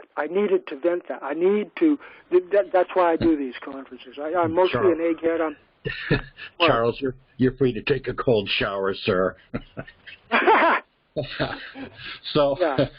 To expound on that beautiful presentation, we have what historically has been in the past for a very long time. He mentioned Jesus Christ, the time of Christ, on up. Maybe before that. I don't know. Charles does. But we have the right of idea with what's going on here. No, we don't have a lot of people right now. All we need to do is keep hammering away with what we're doing, letting people know, presenting this. I need to do it a lot more myself, and that's it. You get the word out. That's how it grows. Everything's down. Charles has got it all. The map's here. The text is here. The history is here. If they can't see it, we will grow into something that's out there. We need to know about other things, and Charles seems to know about the Juror and Birch. We need to know other groups that are doing something like we're doing, because it's kind of like the competition. We need to know what's going on out there. So, you know, eyes and ears open, but, you know, bring that stuff forward so we can consider it. And, you know, Charles is on the ball. We got people here that's on the ball, and that's what we need to bring more in also to see what we're doing. So thank you, Mark. It's a big plan in action, and it's not like any big loopholes or anything. This is done. This is in cement in history. It's gotten off base. It's gotten off kilter. We know that. That's why we're here. To solve something, because we know something is very wrong, and everybody knows it. Yeah. So just stick in your stirrups and dig in. That's it. Thank you. If I might, too, thank you for prompting the interaction back and forth here, Mark.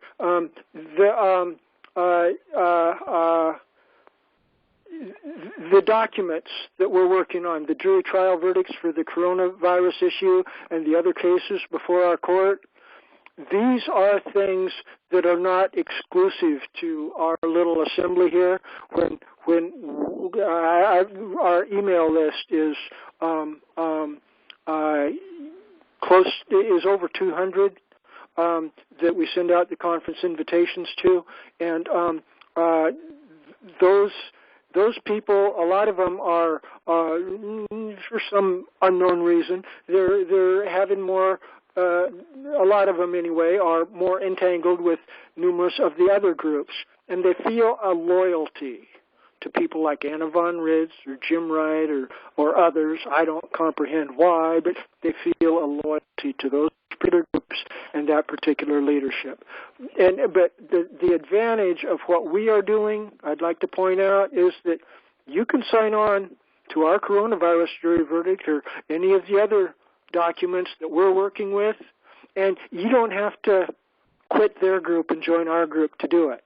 And I think that's in the back of the minds of people, because that's the normal Roman Empire civil municipal way of flag-waving constitutional patriotism seems to function. But see, we're breaking the mold here. We're breaking out from that statutory regimented way of Roman Empire way of thinking.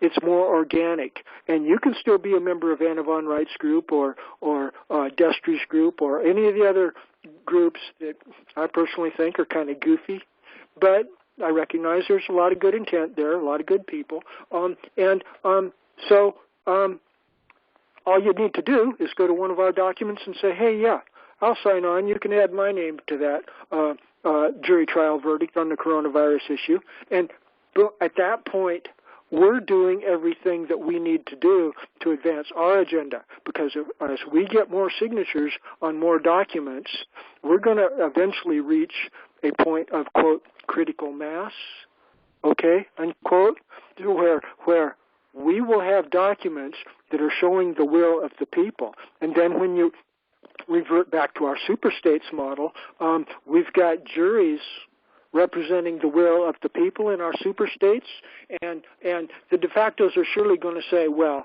your jury verdict, that was just cherry-picked. You guys are just focusing on a bunch of anti-government activists to tear down everything good about civil government in the United States of America. Well, see, our process presents to them the option of assembling their own jury to compete with our jury, because the rules of the common law, as articulated in the Seventh Amendment, say that the only way to overrule one jury verdict is with another jury that is purporting to be able to follow due process of law better than the first jury. And so when we're decentralized along the superstates model of the map that Lewis originally showed there a little bit ago, then that invokes a competition between the de facto Roman Empire civil municipal jurisdiction and us, because we're setting the precedent by showing this manner of how our jurors are organically accountable to the collective consciousness of the will of the people in each of our super states, what's the nature of their municipal franchise U.S. Supreme Court? They don't have anything like this. They don't have any organic accountability to their constituency. We do. That places us head and shoulders above the de facto municipal Supreme Court of the United States as a matter of law, Seventh Amendment, no fact tried by a jury, all that kind of stuff.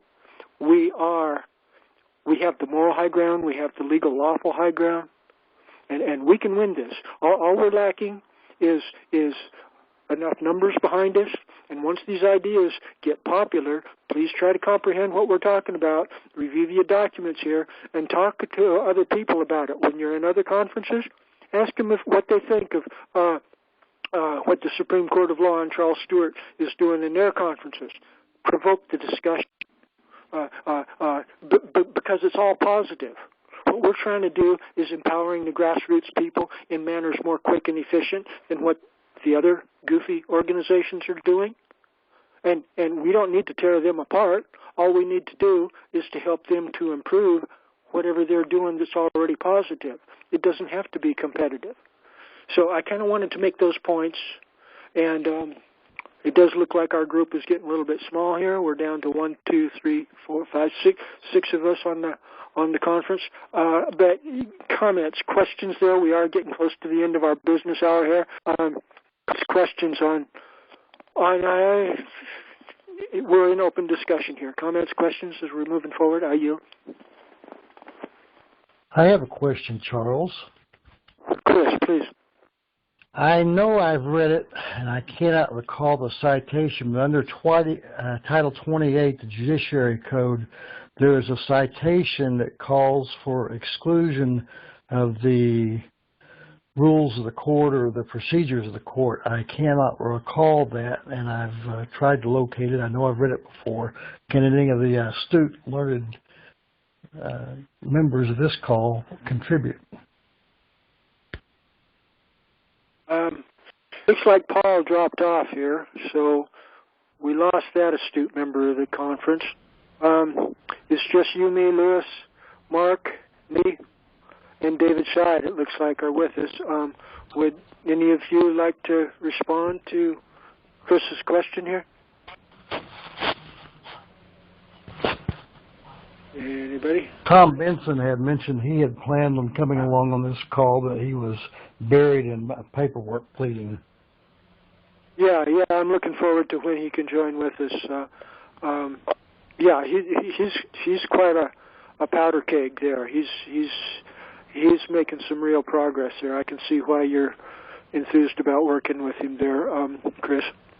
Well, I've known him for quite a long time, and going back to the Republic days of Tim Turner's version of the Restore America plan, aka the TRAP, and so we go back quite a ways on that, and he's been through the same terrorist government actors that I have, and we've had some overlapping situations, and I helped get his son and his then wife Lynn Benson's back to the Philippines working with ICE and Border Patrol. Yeah. That's it. That's building our communities of trust. In our Monday conference, we the last one we hosted, we jumped into that issue of building the communities of trust quite a bit. John Root was with us then, when we do things for each other, help them move to new locations, like I think what you said there, Chris, things like that. You see, this is our social safety net. When our front lines activists get shot down, we need to get them back on their feet, empowered in a safety zone. One of the things I look forward to is establishing safe houses for people that are whistleblowers or frontline activists, where they can just go and they can hide out for 6 months or something. Whistleblowers. Go ahead. That's an astute observation and something very seriously needed. Ammon Bundy has got I forget what his organization's called, but something about We the People or the People Assembled or something along those lines, and it's kind of the same thing. I think Lawrence Peltier and Gordon Call and others were doing some things of that, and of course the federal government hates opposition. The agencies of government that have been weaponized against We the People have allied their forces and Sovietized them against We the People, and they like to infiltrate and try to tear these things down with vengeance because they're fearful of the people waking up and by observation. Yeah, they I'm put not up sure the word fearful. Go ahead, Mark. Charles, excuse me. They put up a big enough smoke screen, A. So I was going to interject anyways, Charles, but Charles, please say what you're going to say. Well, I was just going to quibble with Chris about the word fear. Those people are jackbooted Nazis. They're running around kicking the snot out of anybody and everybody they please. I think that Chris's choice of words there, that they're afraid of the people getting the power. I don't think the word fear is there appropriate. I think maybe the word jealousy or resentful or, they're not afraid of anything. They're a bunch of bullies. Who are you specifically referring to, Charles? Antifa or what? Well, Chris was saying that the powers that be are afraid of grassroots empowerment from the common people, whether it's Antifa or us or anybody else. I just wanted to point out that I don't think those jackbooted Nazis are afraid of anything. They got all the power right. And until somebody like us starts developing some real power to where we're in a position to start executing arrest warrants, they are not going to feel any twinge of fear whatsoever. And so it was just a quibble about Chris's choice of words there. I didn't mean to. No, I certainly wasn't segmenting any particular group out. I was talking about the federal agencies, the so-called federal agencies, which are really private foreign corporate profits agencies created under the pretext of the so-called federal government that's pretty much seized control of the government of We the People. And whenever they do anything to flip the switch, and I'm not convinced some of those that you mentioned may not be constructs that were at least aided and abetted, if not facilitated and funded by aspects of the federal government or Act Blue of the DNC, but any agency can be helpful to the people for a while, but whenever they flip the switch and work against us, they become dangerous entities because they've created these little mini quasi-governmental agencies of themselves with all their private policies. And I think there's well over 300 of them in the federal government now, so-called agencies of government. Sounds right.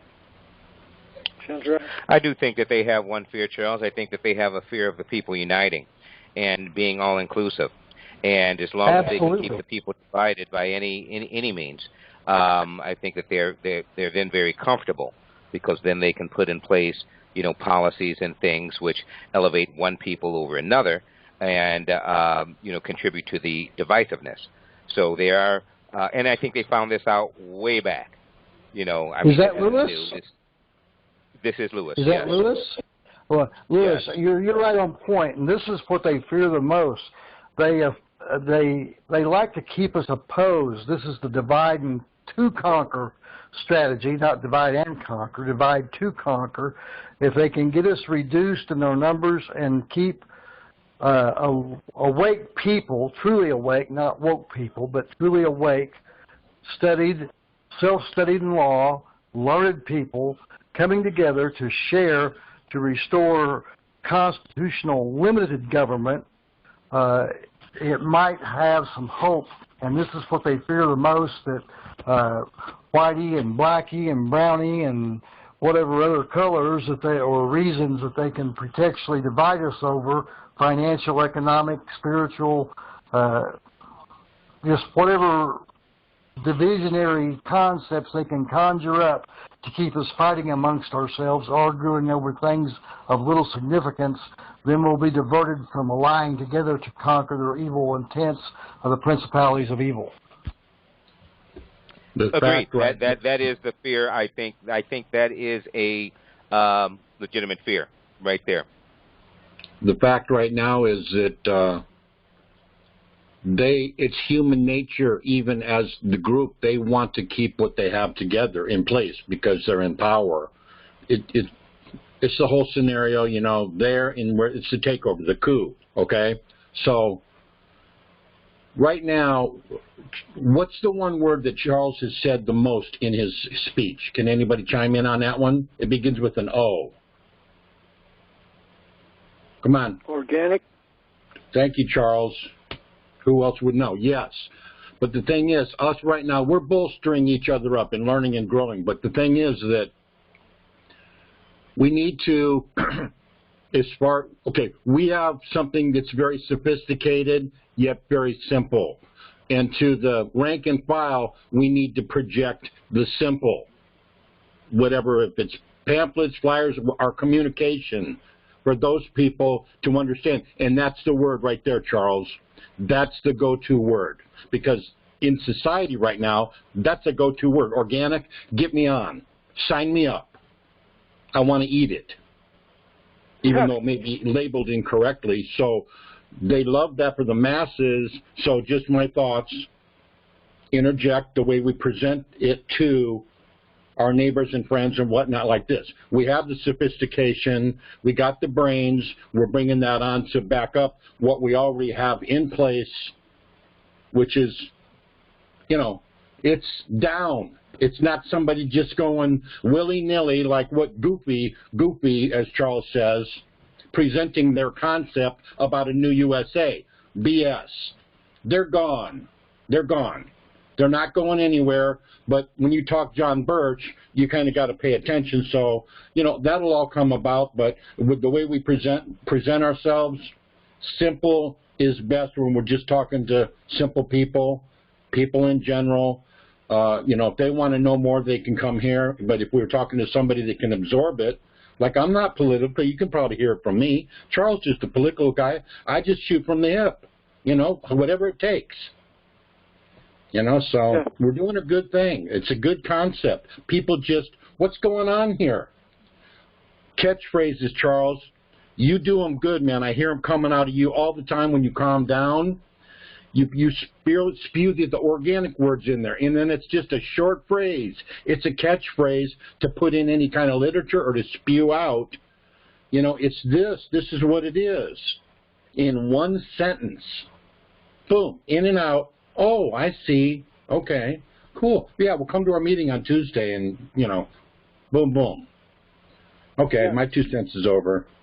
Excellent, Mark. Thank you for reprocessing my words in probably a more digestible manner and from a different point of view that gives people perspective. It's not just crazy Charles Stewart ranting here. It's Mark Jorgensen that comprehends what Charles is saying and is joining in essence with the essentials of the elements. Maybe not on every detail, but at least the basic ideas.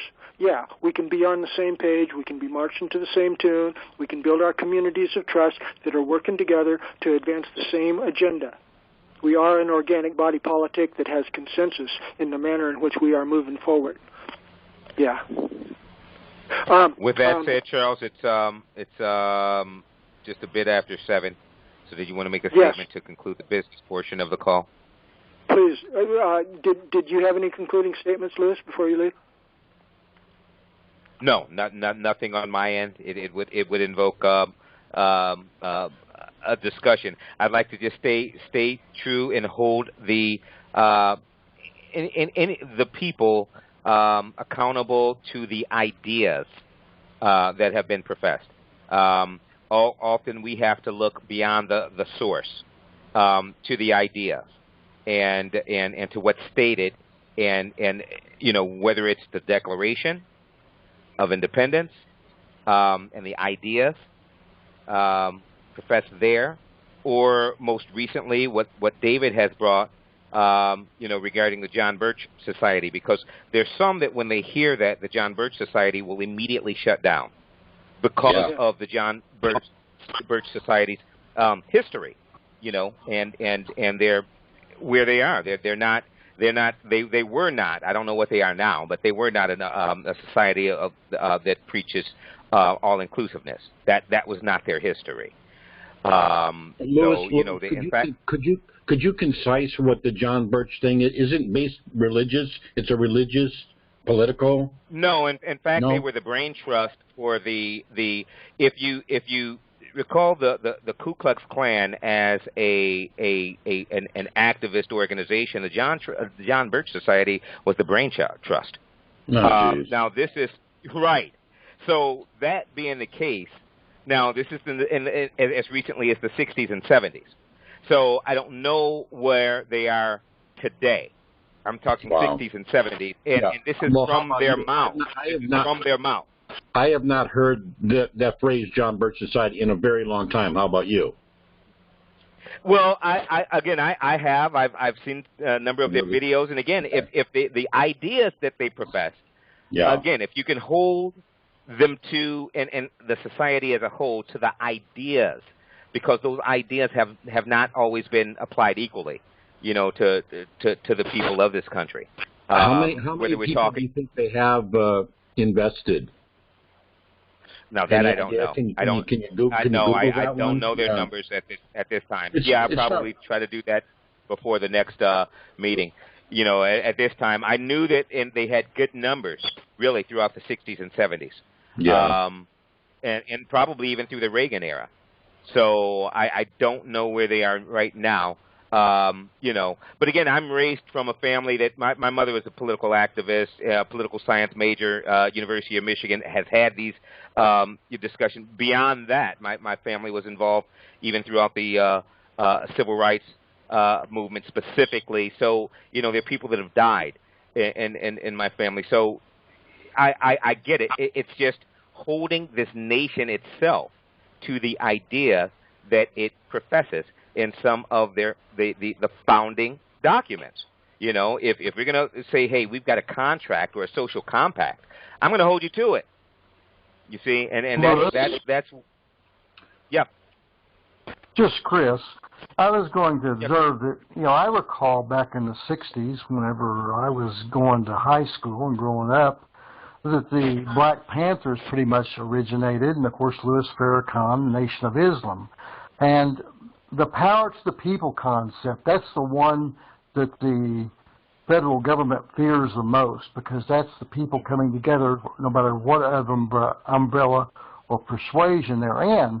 But I think basically the fundamental concepts of being free and at liberty to raise your family in their own belief system, to be free from having your children preyed upon by pedophiles, to be indoctrinated into the LGBT movement. Not that I care if people do that, but I don't want it poking them down my throat and into my family's belief system. And, I certainly, the fundamental principles that constitutional limited government were founded on, and those in the Articles of the Confederation, the anti-Masonic Party, I think, has some reasons to be resurrected because they've pretty much gone underground, and there is a strong Masonic influence in the Illuminati and these other global terrorist organizations of actual criminal cabals that want to take over the running of the planet and put the rest of us in subjugation to their oppressive, tyrannical means. And this is, I think, the basic thing that we seek is the Lex Rex, the law of the potentate or the tyrant, versus the Lex Terra, the law of the land, the Creator's natural law, where we're all basically free to use our own faculties and freedoms to come together, to work together for the benefit of ourselves and our common good, to keep ourselves free from being preyed upon by people who deem themselves to be elite and equipped to rule over the rest of us. Thank you. Chris.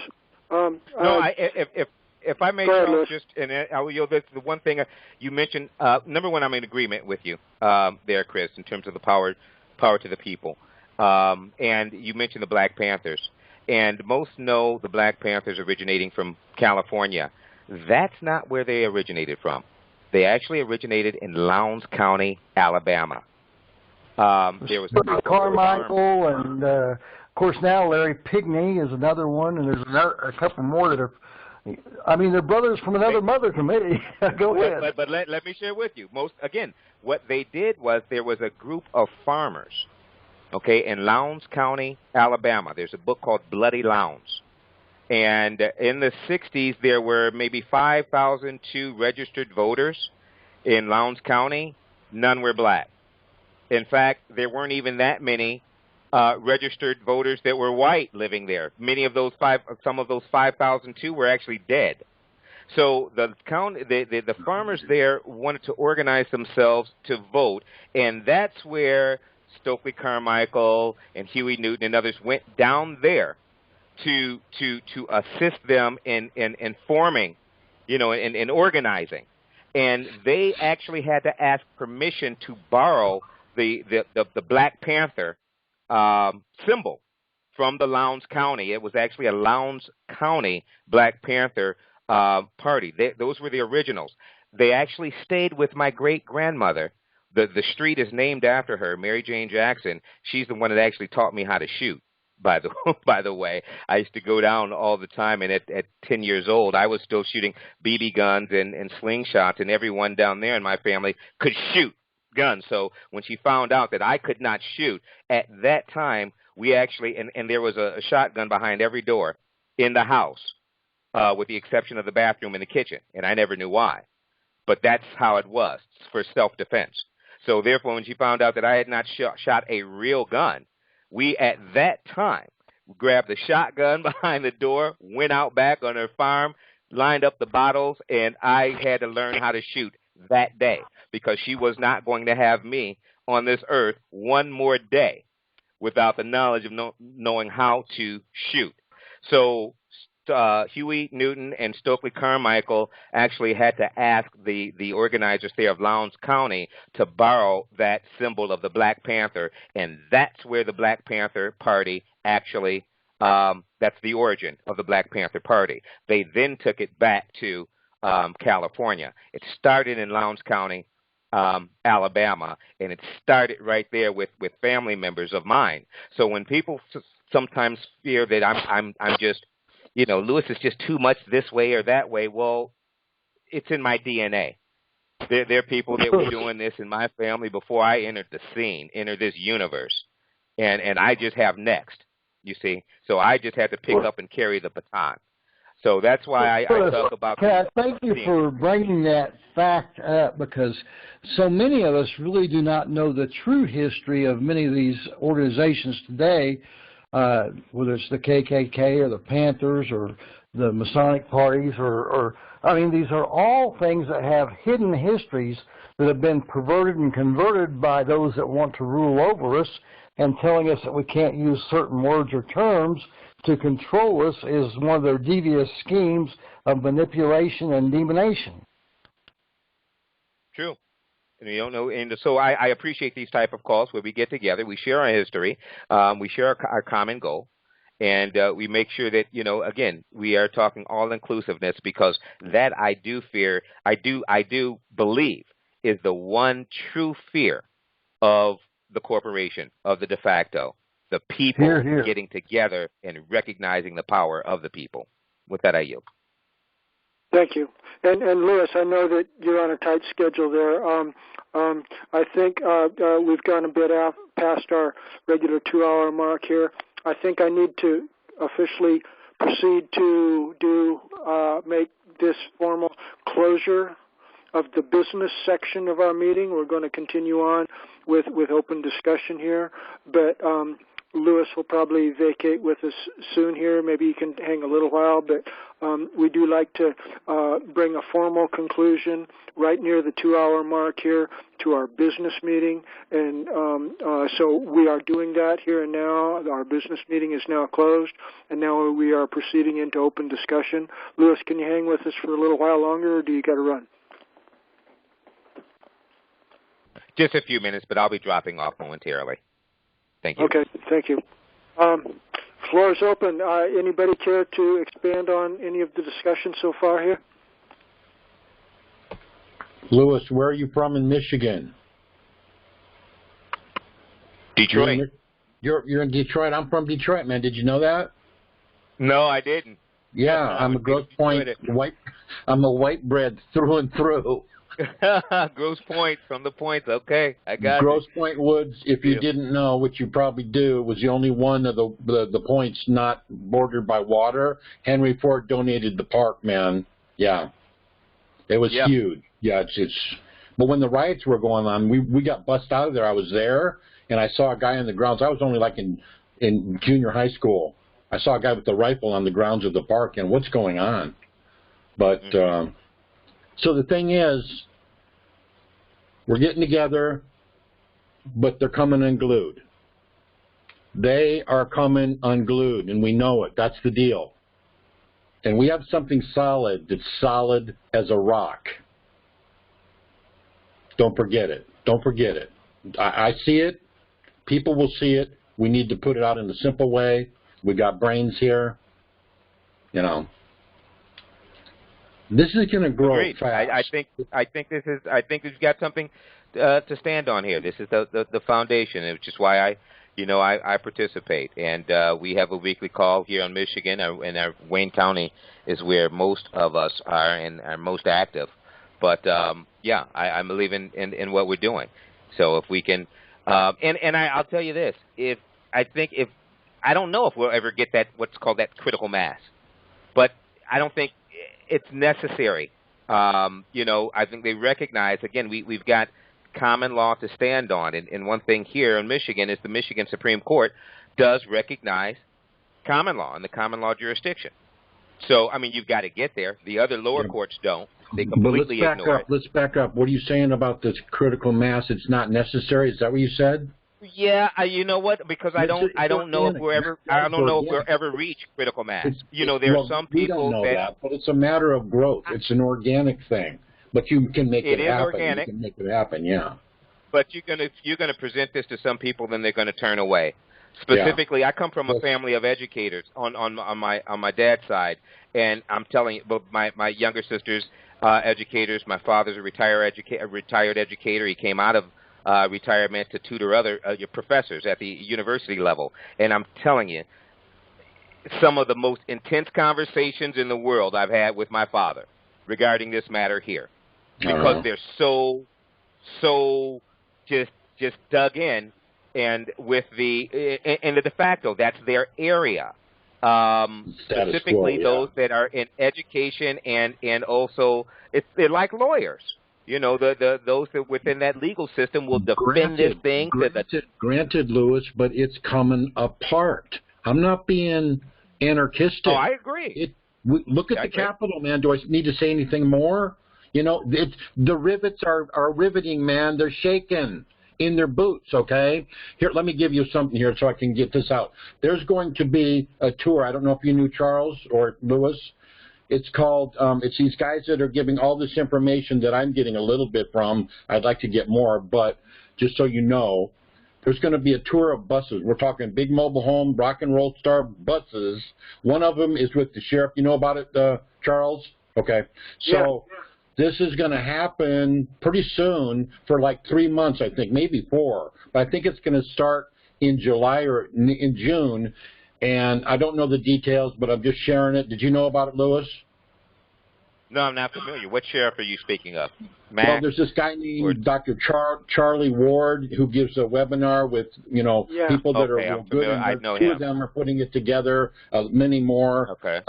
They're going to have entertainment, but these buses are going to be followed by motorcycles. I don't know who they are. I mean, I'm hoping it's not the Hells Angels, and cars and stuff, and I don't know if they're going to, I'll keep you posted, but it's like, are they going to be trying to do obstructing the highway? Because that'll fall down on them right there. The authorities will come in if they're obstructing the highway. I don't know what their whole gig is, man, but they're just going from city to city with, the Trump thing, okay, whatever that is, all right? Let's get freedom. It's a freedom roll, basically. That's all I know. Okay. No, I'm not saying. What I'm saying is this: critical mass may or may not be. Guys, it's called Arise USA, something tour like that. So yeah. Okay. My thing is critical mass may or may not be achieved, but we can't wait on that. You know what I'm saying? We can have just a small number of people that are be very effective. Well, we're not waiting on it. We make it happen. It happens because we, as an organization, would make it happen. Yeah, that's my point, and not wait on critical mass. Idea, and it's an organic thing, but someone has to give the catalyst, and that's who we are, and we will arise. If I might jump in real quick, Lewis, I know you got to go soon, and I'm glad you're sharing more. But Mark, those of us that have spent some more time in deeper level conspiracy theory research, I think in association with Sheriff Mack there is a fellow named Robert David Steele that is an ex-CIA agent. Okay, and he's a problem. And Sheriff Mack is a problem. And that Charlie Ward fella, he's a problem too. Okay? Wow. So I can't help but think that what we're looking at there is another COINTELPRO operation that is being led by people that are trying to, they are saying a lot of good things. They are saying a whole lot of good things. But I don't believe their agenda is a righteous agenda at the bottom line. Yeah. Uh-huh. Yeah. So, and I think Lewis would be inclined to agree with me on that. Lewis, are you?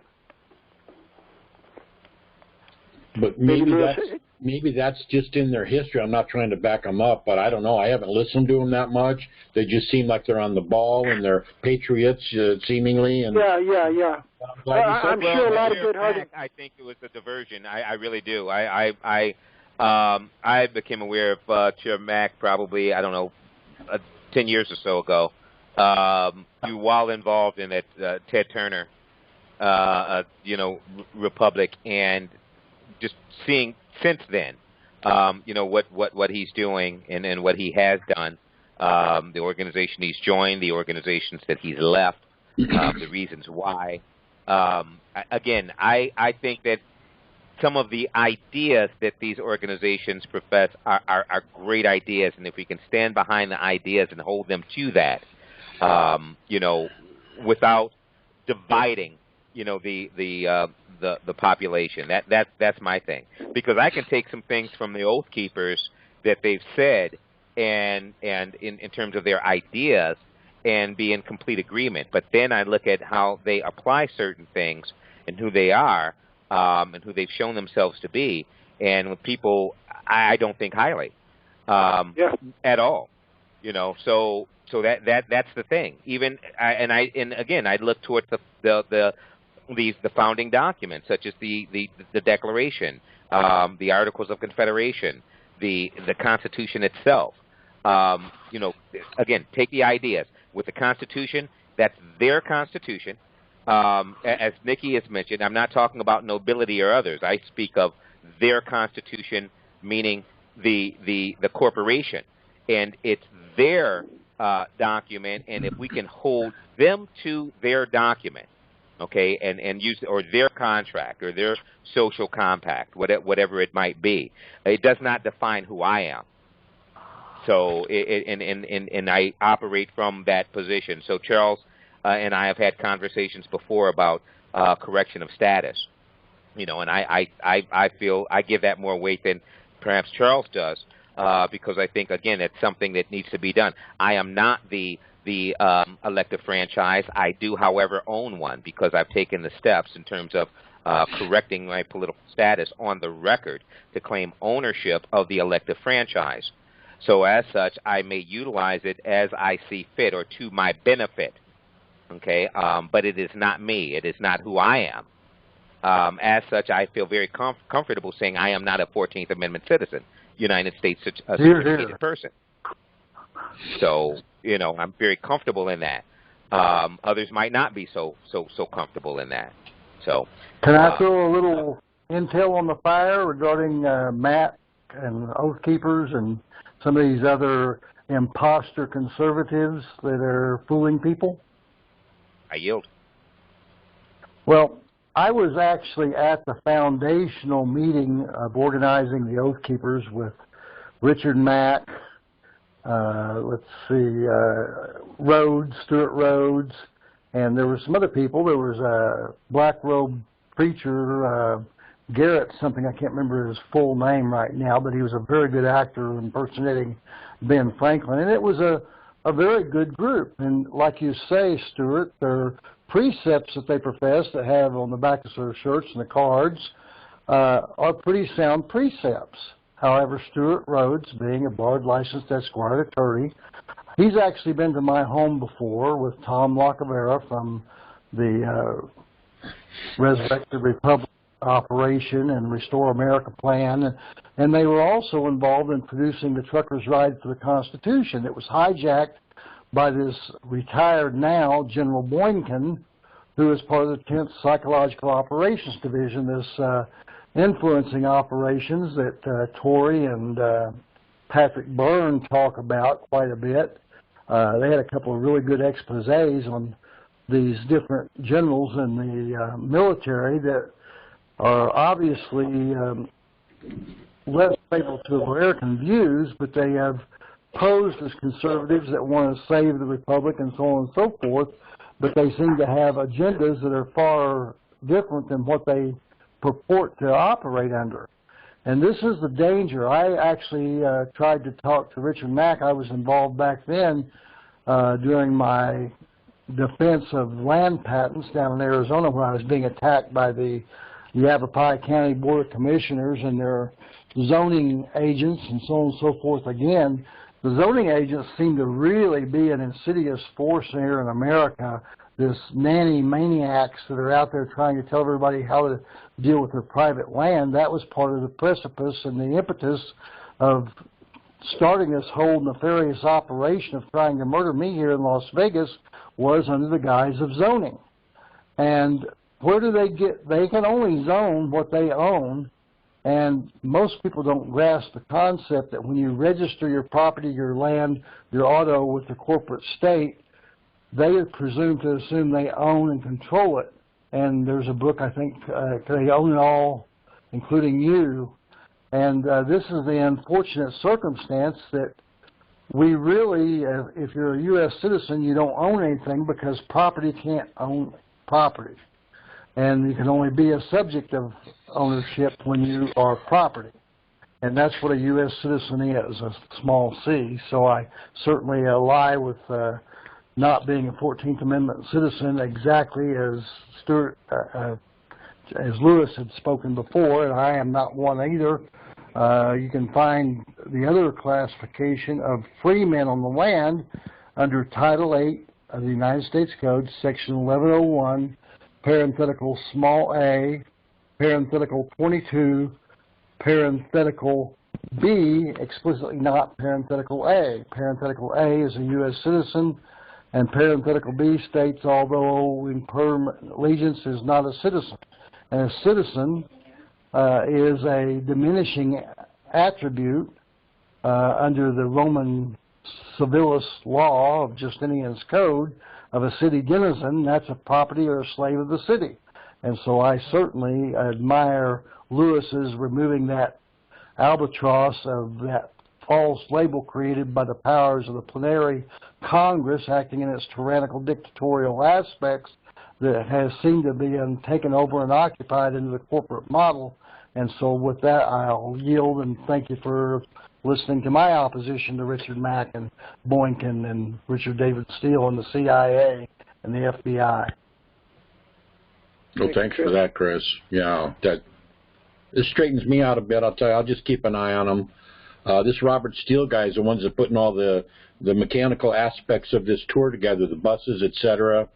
And, you know, he looks like me, actually. And the other guy, what's his name, Sasha Stone, he's from England, but he's just, you know, he's just strangly long hair like this, and, you know, he's smart and everything, dude, but he's doing maybe the people involvement in it, but we'll just check it out. But you need to defend us, Chris. Sounds like you already are.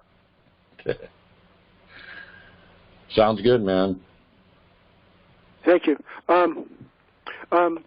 And again, Lewis probably has to drop off soon. It's great you can hang with us a while, Lewis. But Mark, to just fill in the blanks on what I love to ride the conversation, that Sasha Stone that is part of the group with David Steele and Richard Mack, they've got their own international tribunal of some sort, and they're trying to follow common law. And there's a number of people that are sitting on that international tribunal that they're calling that seem like honorable, good-hearted people that are just entangled in the hype that deceivers like David Steele and Richard Mack are generating.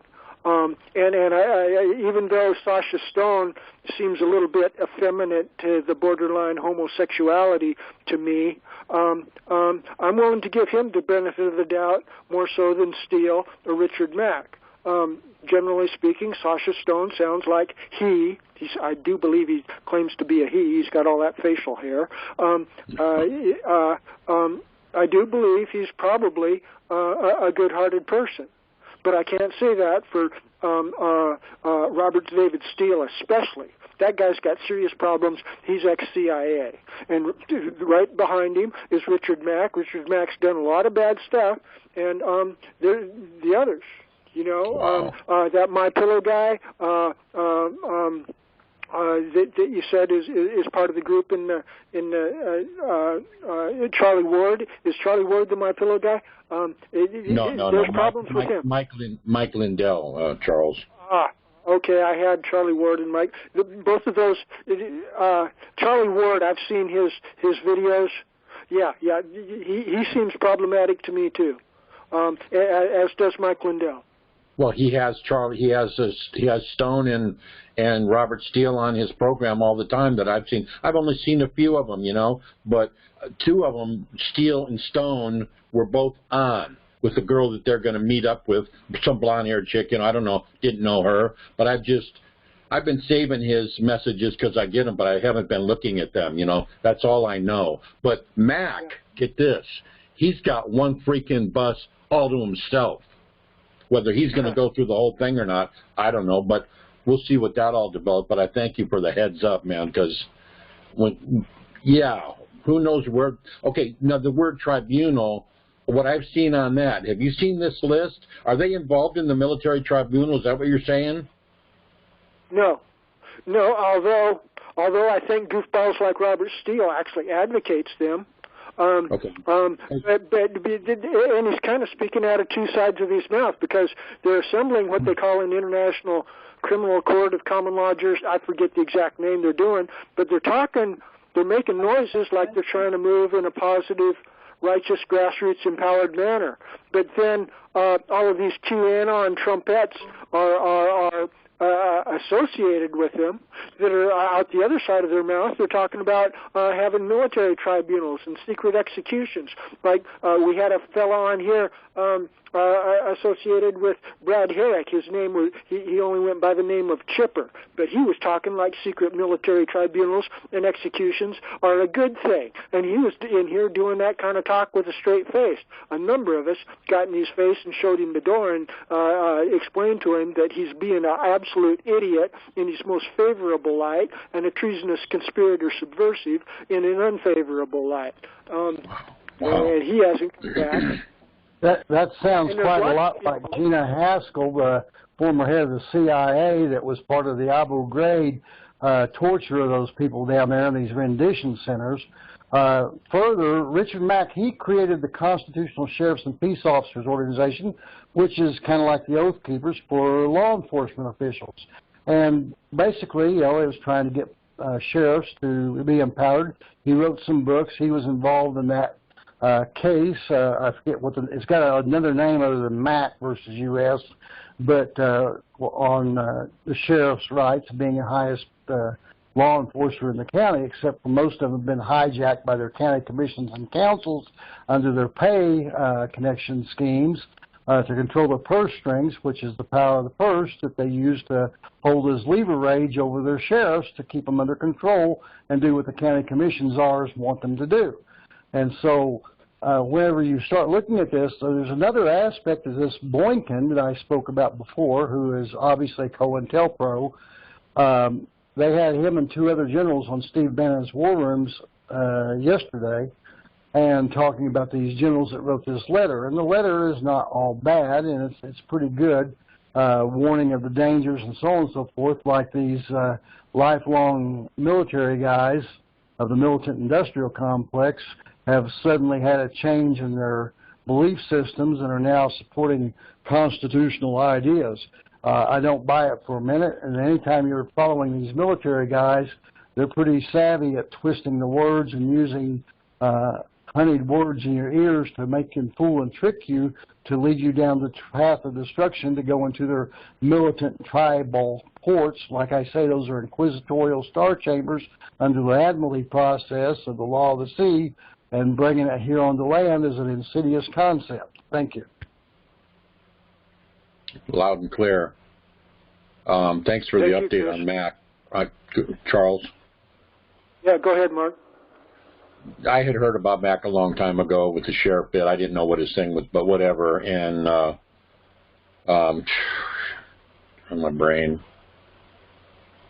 Well, we'll just keep an eye on them, man. So, yeah. Yeah. If you weren't up to speed on that, we laid a lot on you here real quick. It's going to take you a little while. How did you find out about them, Charles? Just curious. Well, over the years, okay. Sheriff, we had testimony in previous conferences like this. There was, and Lewis might have heard it, but Lewis has dropped off here.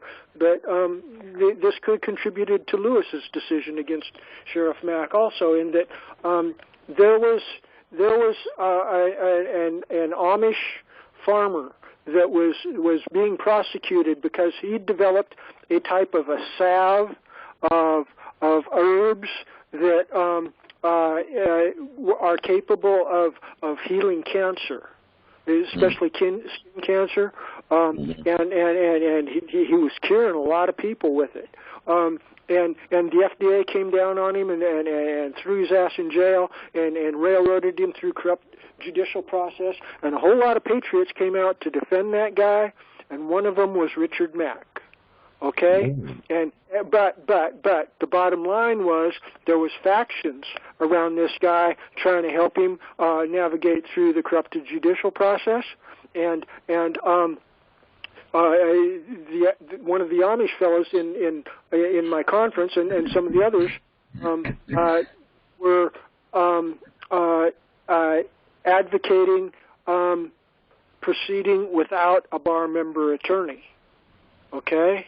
And I believe most of the more enlightened people in this conference recognize the merits of that position, that those bar member attorneys, they're there to sell you out. 99% of them are moral prostitutes, and there may be one that's once in a while that's an exception, but it's very, very rare. And Richard Mack was entrenched in advocating that this Amish farmer contract a bar member attorney to represent him before that corrupted de facto court, and most of the other patriots, including the Amish farmer that was part of our conference here, he testified that was true before us, and that him and the others were against the Amish farmer that was getting prosecuted, against him getting a bar member attorney. Because most of us have seen how many times, 99 out of 100 times, those bar member attorneys, they'll sell you out. They're under pressure. Yeah. So that was the big thing. Well, I'd had problems with Richard Mack before, but that was one of the big ones in my historical context of why I know there's serious problems. He's also deeply entangled with Masonry out of Utah there. And I do believe there's a lot of good Masons, or Mormonry out of Utah there is what I meant to say. Yeah. I don't know about Masonry. As far as I'm concerned, they're two, as far as I'm concerned, they're two fingers in a glove. Definitely. Both Jehovah's Witnesses and Mormons were basically founded by Masonry. Yeah, and there may be others, probably others. Aprons. Huh? They're all wearing aprons. Yeah, that's kind of an earmarking there. Well, it looks like we're dwindling down. We lost Nikki. We lost Lewis. It's just Chris and David and Mark and myself here. And the floor is open, ladies and gentlemen. Anybody? Chris, excuse me, Charles. Chris? I'm here. Go ahead. Were you with Restore the Republic when Charles? I was there too. The Resurrect the Republic, the Restore the Republic plan, TRAP, was Tim Turner with Aaron Russo. I remember Aaron Russo. I wasn't involved with his organization. It was later on when Tim Turner came around. If that was his real name, I'm not sure of that. Okay. I haven't. That sounds familiar, but when it ended, it was when, Gary Franchi. Yep, I know Gary Guy Franchi. He's the one that came out of it. I don't know if he's the one that was trying to influence Russo at the end there, because Russo got kind of confused, and then everything split up. Of course, it was only a phone call at that time, besides Russo making the movie, America, Freedom to Fascism, which went viral, and we watched it do that. But that's where I met Charles, and yeah. Interesting.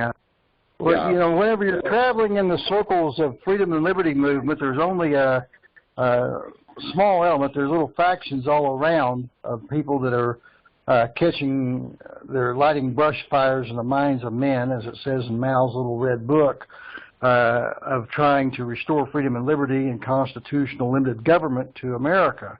But the bar has hijacked the whole criminal justice system.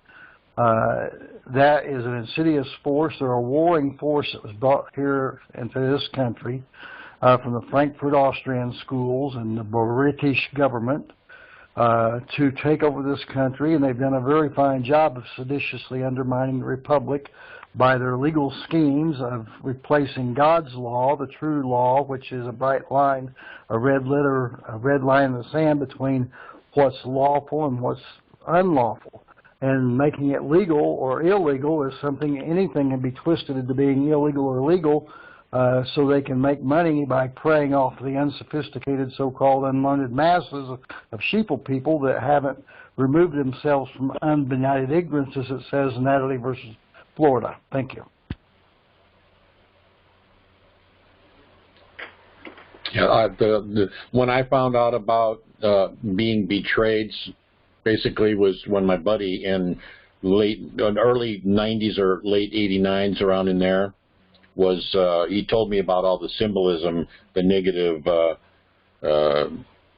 Illuminati-ish stuff on the dollar bill, and it just, I felt so betrayed when I found out about that, and then it's like the rest is history, There's a really intriguing video on symbolism called The X Factor, how it was just revealed or something of that nature. It's this guy, Ulrich, he was a band member in Australia, and he's come out and he does this. He was in the deep high levels of the Illuminati and the Masonic orders, and he's come out, and there's a video up there called The X Factor. I'd have to look back to get you the exact title, but maybe it was, his last name was Ulrich, and it was a very Cinchian Ulrich or something along those lines. And I can tell you that, The Sounds of Silence is a pure Illuminati song by Simon & Garfunkel. Hello, darkness, my old friend, I've come to walk with you again, about a vision softly creeping that left its seeds while I was sleeping. So many of the songs that we heard when we were growing up in the 60s by the Doors and others, Mamas and Papas, and it's really bizarre that we were so naive at that time. We didn't realize the sophistication of mind control programming we were being exposed to through the music, the death of Mu, That's what music means. It's a reverse word translated. And these sounds of silence, because symbols don't change or the signs of ball don't change to those who are learned in the arts of deceit and making signs of ball to signal the other initiates. Well, the thought came, the thought came to me was that we're talking about this tribunal. I saw, well, first of all, before I forget, Chris, did you know of a guy from California named Henry Nicole? He's like in government, kind of. Have you ever heard of him? You're not talking about Henry Macau, are you? No, that's not the Mac thing. No, he's a guy that was in RTR. I just wondered. Anyways, this tribunal thing, new subject. I saw a list from whatever thing it was on. It was just another information I was getting in the little bit I've got, but it was like a yellow pad of paper, the smaller one, like this right here, like that, with all these lists. Have you seen that, Charles? It was the list of people that are being or have been executed, and then every now and then it says tribunal, like they are going to go through the military tribunal, but the word executed was by them too, but they are evidently getting the benefit of the trial. The other ones maybe not. But you're not going to freaking believe who was on the top of the list, but you probably will. It sort of freaked me out, but Adam Sandler, the comedian, but of course we know people like Beyonce and whatnot, they're all on the dark side. But hey, Adam Sandler, who knows, man? I thought, wow, okay. And all the names were on there, man.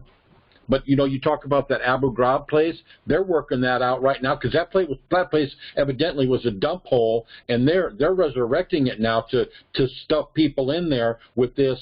The first numbers I heard, I think I shared with you, Charles, was 222,000 of the swamp people, okay? Now it's like 500,000. I certainly believe that. But more power to them on that one. It's getting the dregs of society and that evil element. It's pounding it down, man, because we don't need that on our backs. Right, but if I might, the critically important issue is deciding who is worthy of those executions and who is not.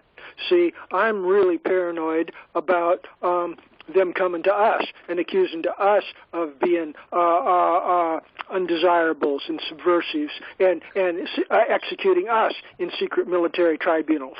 This is why even the worst criminal on the planet deserves due process of law. We can assemble juries and follow due process of law in a fairly quick and efficient manner. It's not a summary execution. It's not as quick and dirty as what the de factos are talking about doing, the stupid-ass Trumpettes that are talking about these military tribunals like they're a good thing, the QAnon people that are talking about military tribunals, secret military tribunals and executions. They're talking about it like it's a good thing. The light bulb is not going off in their head. Oh, gee whiz. This might be applied against me. I might be railroaded into a secret military tribunal. They're acting like that's a total impossibility because they can trust the people that are engineering these secret military tribunals. I think Anna von Wright supports these secret military tribunals. Hey, Charles, if I seen a note on this, it ain't secret. It ain't secret, brother. So, but the thing is, don't get paranoid, man. You got that phone going there. You got your weapon in your hand. Don't worry, okay? Calm down, bro. You're just going to snap them off at the head. But as one who has been indicted in a secret tribal, that's the Three Heads of Ball court, I can assure you it is a horrific and it's an atrocity. Kennedy said it very clearly, that the very concept of secrecy in a free society it's intolerable, because this is what your enemies and adversaries use as the guise of secrecy, claiming it's too dangerous for people to know so they can persecute their enemies with their legal schemes, just like they've done Roger Stone, like they've done Carter Page, like they've done me, General Flynn. There are a myriad of people who have been exposed to these FISC courts, Foreign Intelligence and Surveillance Act courts, which are secret tribal courts, or tribunals, as they like to call them. They're inquisitorial star chambers where they per se execute their enemies and try to cover up their crimes of doing so the people won't know the truth, because there is no defense, there's only prosecution. Let me add, Chris. The military tribunals are because they can conduct them because they're military. They can conduct it outside internationally, okay? Sidestepping the regular legal system, that's it. And they're doing it, evidently, okay? And they're going to broadcast probably this summer, if you didn't hear, Chris, that they're going to go on and shut the TV down when they get their act totally together, and it's going their way, I guess. So they're going to inform the public, and they're going to wake the whole people up at one time. If they're going to shut, this is all I'm just passing it on.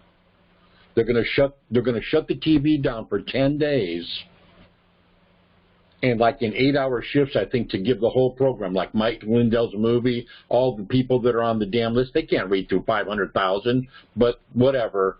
And then until that they're going to go back to 1950 standards of economics. Well, that might be a blessing, and just, this is the word I've got, you know.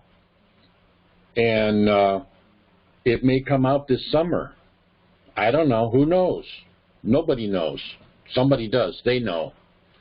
They don't call it tell lie vision for nothing. Yeah, tell lie vision.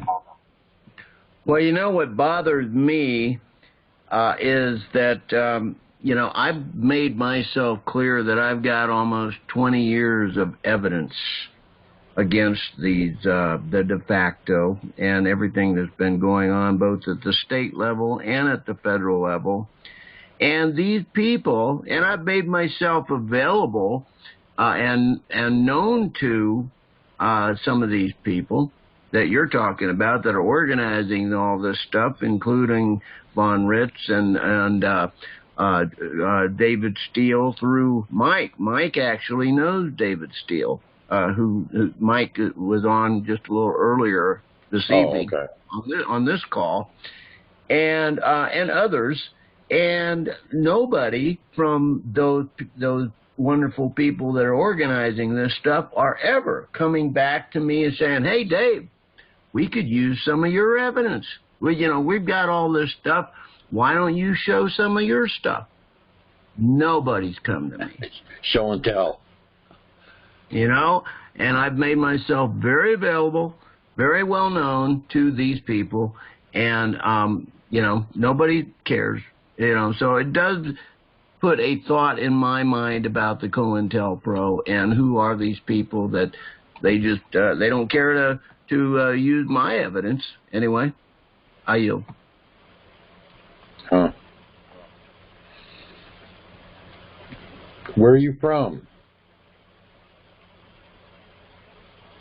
Well, with all my evidence from 20 years ago, it was all obtained while I was in Michigan. And then I just got, as I mentioned earlier, evicted from Michigan. I've been a targeted individual, and I'm now calling myself a refugee from Michigan. So I was wondering what the MY was. I couldn't expand that. Okay. Were you from Detroit? What kind of initiate? What, Charles? I didn't hear what kind of initiate. Chris, go ahead, talk. Chris, was that you or David? Well, I was asking him to restate what type of initiate he was.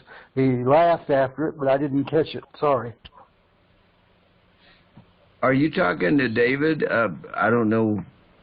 I finished everything I was saying, and, you know, ending with being a refugee from Michigan where I got criminally evicted. I'm a crime victim. Again, I yield. You might want to look at the Crime Victims Protection Act. Well, to be truthful, the crime victim protection is something I was doing back in the 1980s with the Doris Tate of the Coalition on Victims' Equal Rights, of which I was a founding board member. And, before the states were, including Michigan, were getting the Reagan-Mortar Crime Victims' Rights Act and all this stuff on their books and eventually into their constitutions, I was alongside Doris Tate, who was the mother of the Manson murderer, Sharon Tate. I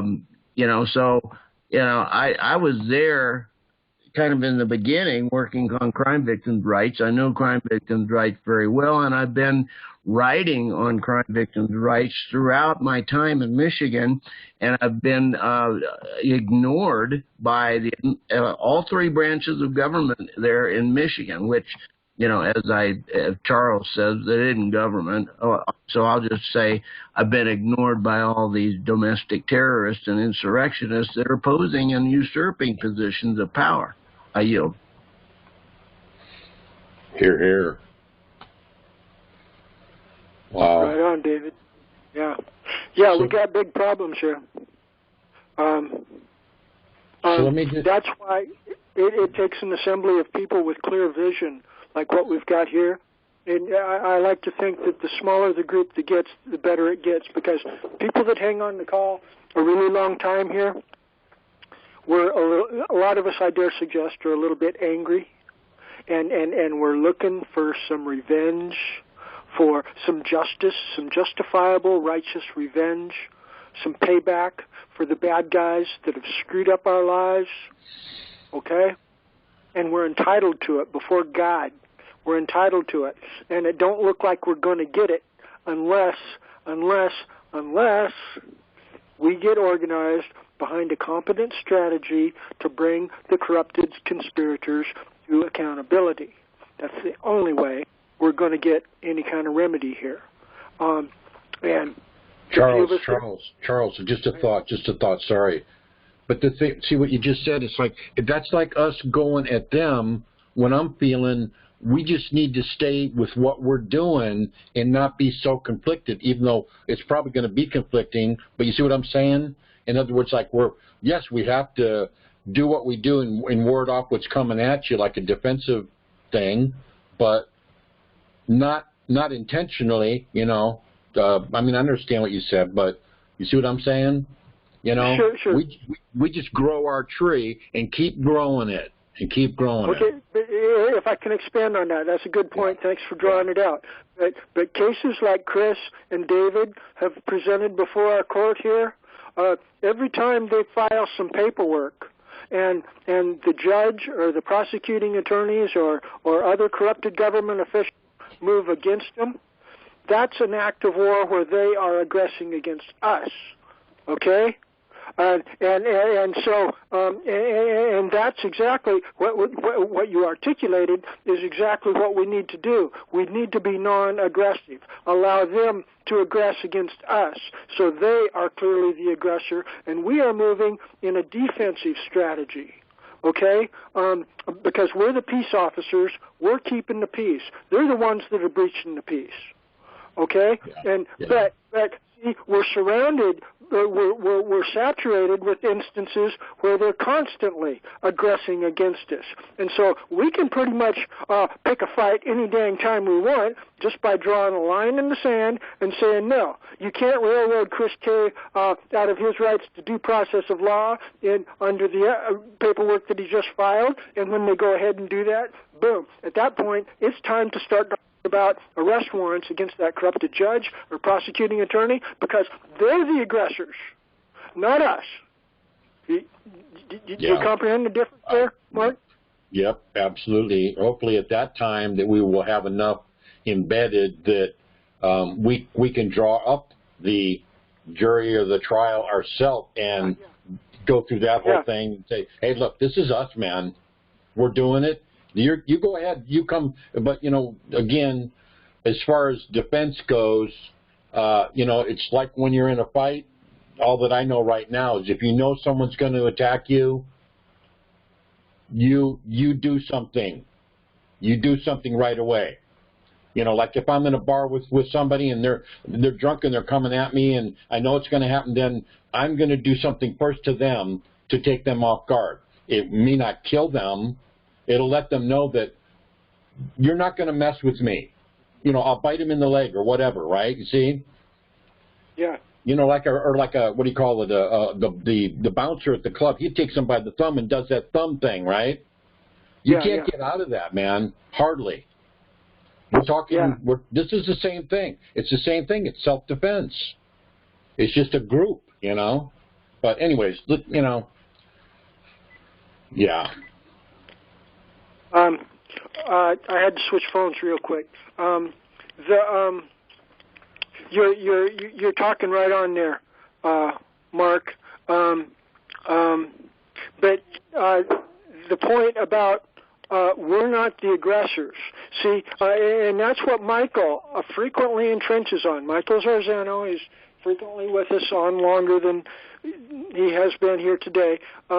He's acting like, well, if we issue arrest warrants, we're the aggressors. No. And another point jumped into my head. We will not issue an arrest warrant until we have the consensus of the community that the time and the situation is right to issue the arrest warrant. See, this is the beauty of being governed by common law due process, in that it takes a unanimous jury to make any major decisions like that. Okay? And when we comprehend that organic consensus building process, then there's nothing to fear about having the option of issuing arrest warrants on the table and before the jury, and maybe even the complaining party is requesting it right now. But we only got 3 out of 12 people here agreeing that the time is right for the arrest warrant to issue. So we need to chew on it a little while longer. We need to explore some other possibilities. There's a time and a place for resorting to force, and your illustration of a bar fight, that's a good one. But technically speaking, the bar fight scenario, it is universally applicable. Using those universally applicable principles, the person that is being threatened by the belligerent drunk, with the belligerent drunk doing violence to the innocent person, if time and opportunity allows, he should be talking to other people in the bar and saying, "Hey, can you throttle in this asshole that's picking a fight? Or you? Can you tell him that he's engaging in inappropriate behavior? He's threatening lawless violence, and can you try to convince him to be more reasonable, to bring in the conscience of the community?" And there are remote situations, rare situations, where time and opportunity does not allow for that, and you got to sucker punch him or whatever you got to do to take him out. But really, that's less than 90%. You know, there's only about 10% situation where you really got to move right now. You can usually maybe back off a little bit and just buy a little bit more time to bring in a few more people, and at that point you avoid the fight. You avoid the violent conflict there. And that's the strategic pathway. But you don't got to cower. I do like the stand your ground laws on gun rights, where if there's people coming at you picking a fight and there's no opportunity to bring in other people or to otherwise defend yourself, yeah, pull out your gun and blast them right there. That's common law due process. They're in trespass. So anyway, the backing off thing, or as they would say, running away, which I don't like that term, but backing off, if you can, then avoiding the fight. That's the term. So yeah. No duty to retreat is what it is in the standard ground law. In fact, that was some of the defense that I used in beating that false accusation of resisting an officer with a weapon and beat that felony, was the Castle Doctrine, C versus Seattle, which is no victim, no crime. I was the only victim. And the doctrine of corpus delicti, that means there has to be an injured body or property in order for it to be a crime. Those were some of the things that I used in my defense that I articulated to the court and had that put aside. In fact, the opposing prosecution said he didn't even know what we were doing here for. and they dismissed the case. But these people out there, these mercenaries who are drunk with power, limitless power, and they abuse their own discretion because they use it to self-enrich themselves at the expense of others through applying these specious fines and taxes and these so-called asset forfeiture schemes for self-unjust enrichment. The worst. Yeah. Or next to it.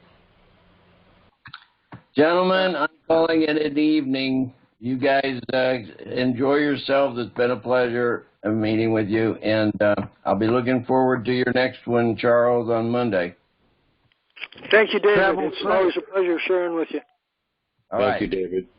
Bye-bye. Nice talking. Yep, good. You bet. I remembered what Kennedy said. The very concept of secrecy is repugnant in a free society.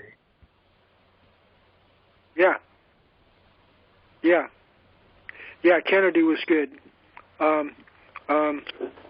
I've constructed a constructive notice of treason document that I'm advocating people put in front of their local county commissioners and state senators and everybody. And one of the constructive notice of treason things is the fraud, the conspiracy of the JFK assassination, the cover-up by the Warren Commission. You know, things like that are common knowledge amongst Americans that are concerned about the issue. It's common knowledge. It's community consensus of all Americans that are responsible Americans and that care to inform themselves about the issue. The Kennedy assassination was a conspiracy amongst high-level CIA agents and other government officials and organized crime officials, and the Warren Commission was prostitution from Supreme Court Chief Judge, municipal jurisdiction, Earl Warren. So when all of these things are put together in perspective in a single document, shoved in the face of present office holders in this municipal system of government, it puts them on the hot seat. See, well, after we issue documents like that to present-day office holders, and then we do follow-ups in email and phone calls saying, did you get the document? Do you agree that we got a problem here with the evidence that's described as a treasonous conspiracy here? Or are you going to entrench and say everything's fine, we can continue operating the way we are? One or the other. We want an answer for you, Mr. Public Servant, now. And that puts them on a hot seat. And they got to decide, are they going to be in the way of serious fundamental positive change, or are they going to entrench against us? And that's what we need to be doing. We need to be dividing the sheep from the goats, the patriots from the moral prostitute mercenary sellouts. That's the nature of the battle again before us. And the documents I've constructed are bringing that precise issue to a razor-sharp edge where we can serve copies of those documents on the public servants, and we can start dividing them. There's a lot of people that are making sounds like they're honorable patriots in governmental offices, and we need to embrace them and build with them in a warm and empathetic manner that doesn't traumatize where they're at and what they're trying to do, as long as they continue making reasonable efforts. But the people that are obviously entrenched against us, we need to quit playing nice with those people. We need to put them on a criminal complaint list. And when the word is given, we're going to have lots of Second Amendment people that are really concerned about them taking away the guns. And those people, our Second Amendment people, know that it's going to get down to bullets flying at one stage or another here. And hopefully we can minimize it, but there's no way around it because the jackbooted Nazis are not going to back off unless we force them to. You get in their face, yeah. They encounter an obstacle that's what? Yeah, that will impede their progress. Yeah, and we need to be recruiting the. Go ahead. But I'm just, I hear your rage. We feel it. I feel it, Charles. I'm glad to feel it. But the thing is, that would have to be part of our mission. You could say that could be our, whatever it is, to know what the opposition is. So yes. But again, the main mission is the tree. But we will have this branch as our investigative and then dealing with that faction, So it would be like a police force, not the root of the tree or the branches so much. It's the same thing. It's just another institution that's that would be coming into the fore and dealing with stuff that's trying to derail you is what we're talking about. And it's a scary thing, man. That's all there is to it. I got the angst too, but got to deal with it. That's for sure. Yeah. It takes responsible judgment. There comes a point in time where it will be time to pull the trigger on releasing the arrest warrants and going out and doing the arrests.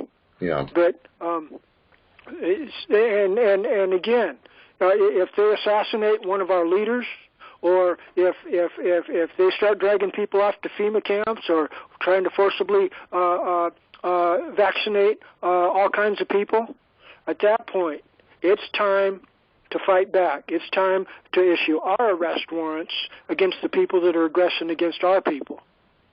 But we're not there yet, and we apparently have some time before we're going to get there. But in the name of God, we need to be organizing our militia posse comitatus type people, our gun rights people, and we can give them protection. We can give them secrecy, but we need to know their names, and we need to be making some kind of statements to the public about, generally speaking, how many people that are ready to be deputy peace officers, okay? And to assist our real town constable and justice of the peace and sheriff peace officers in bringing forth rule by due process of law, where the real criminals are being arrested instead of these statutory petty crimes that are falsely arresting people. So, but I'm getting this feeling that right now in this developmental stage that maybe we need to back off because we don't know who's going to be in our meeting and stuff, and to back off because we're not really this is our private thing right now, but we're not conducting ourselves in this manner and getting out so much angst that we have and sharing, which is good right now. But we don't want to project that so much. It's kind of like a back thing here. This is like our force to take care of the shit that needs to go down that we need to deal with. But as far as the meeting, I think that, we just need to keep going here and not get off on this because the thing is who's watching, See, so just a cautionary thing there. But I don't know. Why be, you can just say, hey, look, I'm not afraid of anything. But then, I'm just saying the sooner the better if we're not getting into this kind of talk as we grow here in the initial stages, because we got 10 people, so, let it ride, and then getting a little bit more what do you call it, you know, later on, but not being egotistical about it. Just take care of that when need be, and not trying to put on that face like we are, you know, talking right now. You get my drift? I think I caught your essence. Yeah, in other words, the kind of the violent mentality of hoarding, you know, taking care of our enemies, okay? So, quote, enemies are those that are trying to make us less than what we want to be and what we're growing to be and what we intend to be. And we have to develop that, yes, but not, it doesn't have to come out in the meeting so much, at least in front of the larger scope of when more people come in here. You know, I mean, it may, but we don't need to draw attention to that unless it need be. Otherwise, we just need to take care of the business. You're running the chart down the line, taking care of our meeting in a business sense. You know what I'm saying? See?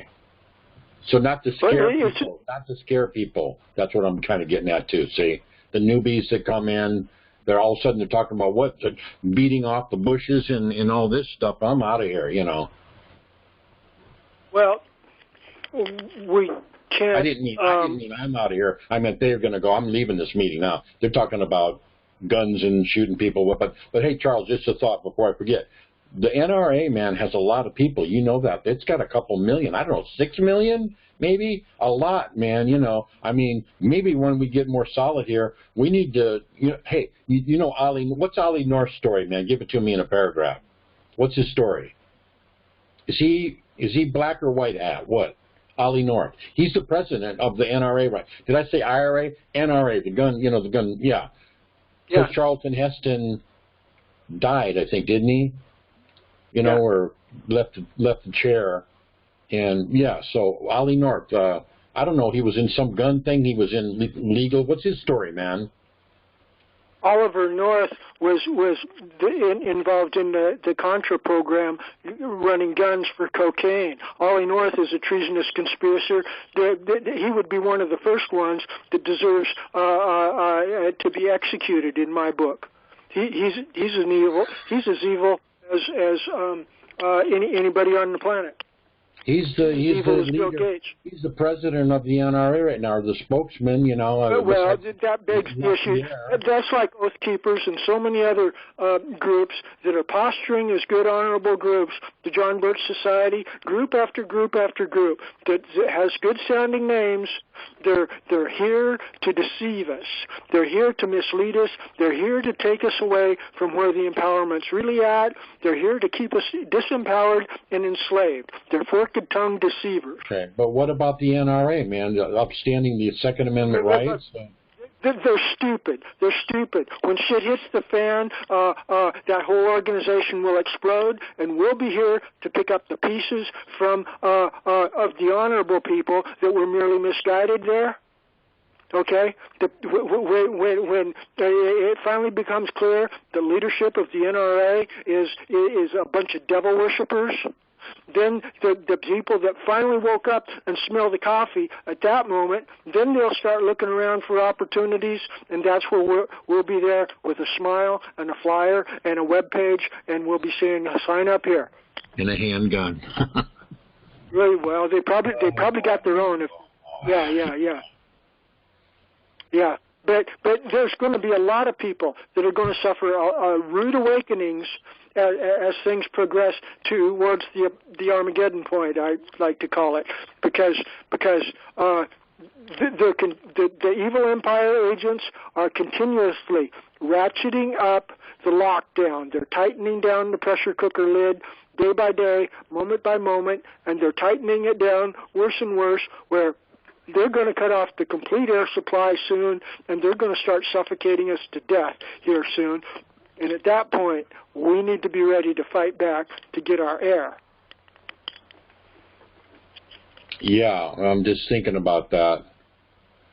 Because talking about this maybe happening this summer, this 10 days of TV blackout to get the message of what they're doing in the Trump end of things, and saying this is how it's going to be and all that. that may be good in certain regards, because if they do take over the seat with the POTUS and put whoever's in there, because like I told you, supposedly John JFK Jr. is alive. He did not die in that accident. That's another thing I think I told you. And he may be the president just for kicks and giggles, like, fuck you, FBI, and whatever you did to my father, you motherfuckers. And, and then maybe Trump will be the vice president, or maybe not, whatever, But that may give us, because if the shit comes down with this 10 days, that's gonna put the shit on everybody in the fucking United States, man. You got it? In the world, the fucking world, okay? They're gonna lay it out. This is it. This is what's going on. The satanic, the Illuminati bullshit, the whole story. We're taking care of the swamp, and as far as the public, we got your back. We got your back. We're bringing the economics back to the 50s level, and here we are. Biden's done. Biden's over with. Biden and the whole fucking crew, their history right now. They're in military tribunal, etc., on and on.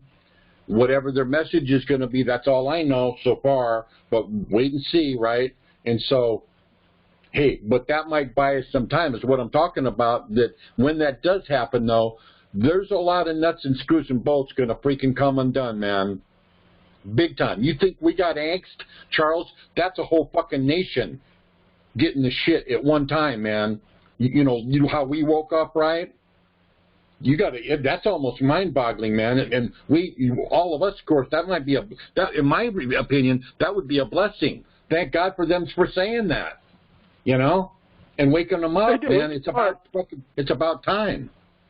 But their agenda. You're covering a lot of ground there, their agenda, man. Can I respond a little bit, Mark? Go for it, man. We're open. It's you and me here, isn't it? Yeah, I see. You're talking about shutting down all media for 10 days, and you're apparently let me finish. You're apparently in contact with people that are talking about this like it's a good thing, right? Yeah, well, know that's going to be the thing. I just heard that's just what I heard through these people, yeah. And another woman called Rita D. Chapman. Do you know her? Yeah. I would hope that you would tell people that are talking like that they've got shit for brains. Hey, that's coming down from the Trump thing. Where else would it be coming from? I don't know. Unless somebody made it up. Right. That's why Trump is a treasonous conspirator, and all the QAnon people are treasonous conspirators, and we got as many evil people on the right wing as we do on the left. What's the QAnon thing? Cue me into that, will you please? Get it? Cue me in. What, Charles? QAnonymous. QAnon. You don't know what the QAnon group is? It's not the anonymous with the masks and it's not them, right? Or is that? It's kind of an offshoot from it, but it got a life of its own. Okay. There was a special internet channel called 4chan that was kind of secretive for computer hackers and stuff, and somebody started posting secret inside information from the government, like he was anonymous FBI agent. It used to be FBI Anon, is what he first posted under. I heard, yeah, and okay. If you add up the numerical values of F and B and I, B is 2, F is 6, A, B, C, D, E, F, and I. It adds up to 17. 17 is Q, letter Q. Okay. 17 is Q. And he shut down for 6 months or a while, and then he come back in. He changed his name from FBI Anon to QAnon. Okay, same guy, same modus operandi. Well, we don't know for 100% sure that it's the same person or group of people, but the tone and the choice of words was pretty much a mirror image of what the FBI Anon was doing before. And the FBI Anon is short for anonymous. Anonymous. What are they? And so QAnon is a carry on with that tradition. Are they just spouting off? They just got this website. What are they doing? Are they doing physical reality? They're posting commentary on weblog, web pages that record what people post and say. And this QAnon guy is posting all kinds of predictions about how President Trump is going to bring about military tribunals to do secret executions, to execute all the bad guys, and Jesus is going to come on a cloud and save us all at the same time. Okay, yeah. Well, the thing here is, if he can't even show his face and not, right there, it's debunked. He's full of shit, man. Who is this guy, right? Well, he's anonymous, and to be fair, we've got people in our own group that do not use their real names when they come in here, and I tolerate that. But most of the people that don't use their real names that come in here anyway, they've at least confided in me, so I know their real name, at that point, I can tolerate them using a fictional name in the public forum here, where they're contributing honorably to the discussion and things. So do you think, I just entered this new health business Neolife, right? And I go to the meeting Tuesday and Thursday night, sometimes Wednesday too. But the one that's directing it is the sister of the guy that brought me, and he's from Canada. Or Ontario, but his sister is in Ontario, California. Just coincidentally, they're from the Caribbean, Charles. But so I'm losing weight now, buddy. So the thing is, she directs the meeting Tuesday and Thursday, and she's real good at asking people if they would like to say anything. So maybe that's something we could do, just to, in these beginning stages, like.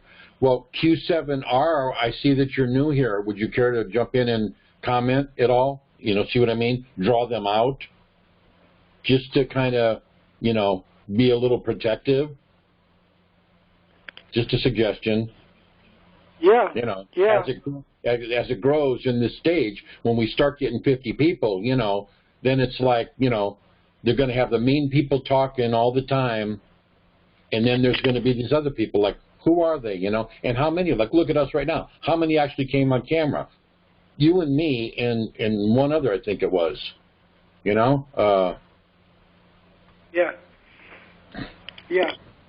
Well, I'm fond of an old saying, from small acorns grow mighty oaks. Yeah, I like that one. Yeah. So I'm optimistic that if we just keep the faith and keep plugging away, we're going to be doing some really, really good stuff here sometime soon. What do you mean we are? We already are, man. Come on. But the thing is, I'm getting like, why even worry? But you have to be diligent and what's the word? When you stay up at night, vigilant. Okay, vigilant. Yeah. As to, and aware, because again, we're walking down a street that may not be a savory neighborhood. And, Mississippi RX2, we haven't seen you here before. Would you like to say something about our comments? Just draw them out a little bit, maybe, but why be worried about it, man? That's my thing right here. Why just do our thing? And, if we know people are, with another, what do you want to call it, platform, okay? Call ourselves that, other people that we wouldn't want to be here are going to be here watching and reporting. So we know that that's going to happen. It's inevitable. So we just keep doing what we're doing, and if we have to deal with something that's too aggressive, then we'll deal with it. That's all there is to it. Because we know that we are in the right, but everybody thinks that. That's the thing, see? So No? There's devil worshippers that know that they're in the wrong, but they're just very skilled at pretending like they believe they're in the right. Roger that. And so, Yeah, and that's why when you put documents like constructive notice of treason in front of people, that's like a slap in the face, okay? And they need to wake the fuck up and smell the coffee and make some important decisions. Are you going to continue supporting the devil worshippers, or are you going to find Jesus and start doing what's right with the American people here? Oh man, yeah. Or at least come to our meetings and learn about it and get on the good side. Well, decisions have to be made. Yeah, get on the good side, and that requires that especially if you're in a position of government, you need to start doing things more honorably than you've been doing in the past. Well, what I was saying about if this does happen with the blackout on TV and all that, that maybe it may buy us some time instead of just total breakdown, like with the Capitol building and all that nonsense. I mean, I'm glad it happened, but it doesn't feel good, that's for sure. I mean, now they're talking about also part of this that I heard was that and who was that, man, that they're going to take down some of the Washington buildings. It's like, oh man, I don't know if that was Trump's side talking like that. That doesn't seem right. Anyways, yeah, I'll just keep you abreast, man, of what I hear. Yeah, thank you. I'm glad I'm awake to this whole James the Steele and what's his name, Sasha bit in this whole thing, because I was thinking these people are like really true patriots, but when you're saying he's with the CIA, I don't know, man. That's got a flag for me right there. Yeah, I'm glad you're paying attention, Mark. Because we know the CIA is not one we want to hear. Even the NSA, come on. Snowden, yeah. NSA, hello. And that guy is a true patriot right there. You think? There's disturbing things about Snowden as well as the other guy, Assange. Assange, Julian Assange. Both of them have troubling entanglements with CIA and deep intelligence agencies in their past, and even though they're obviously doing a lot of good stuff up front. Again, like with Sheriff Mack, there's a lot of, and the John Birch Society, there's a lot of good things they do up front, but they're catching you. Just like the Mormons and the Masonics. But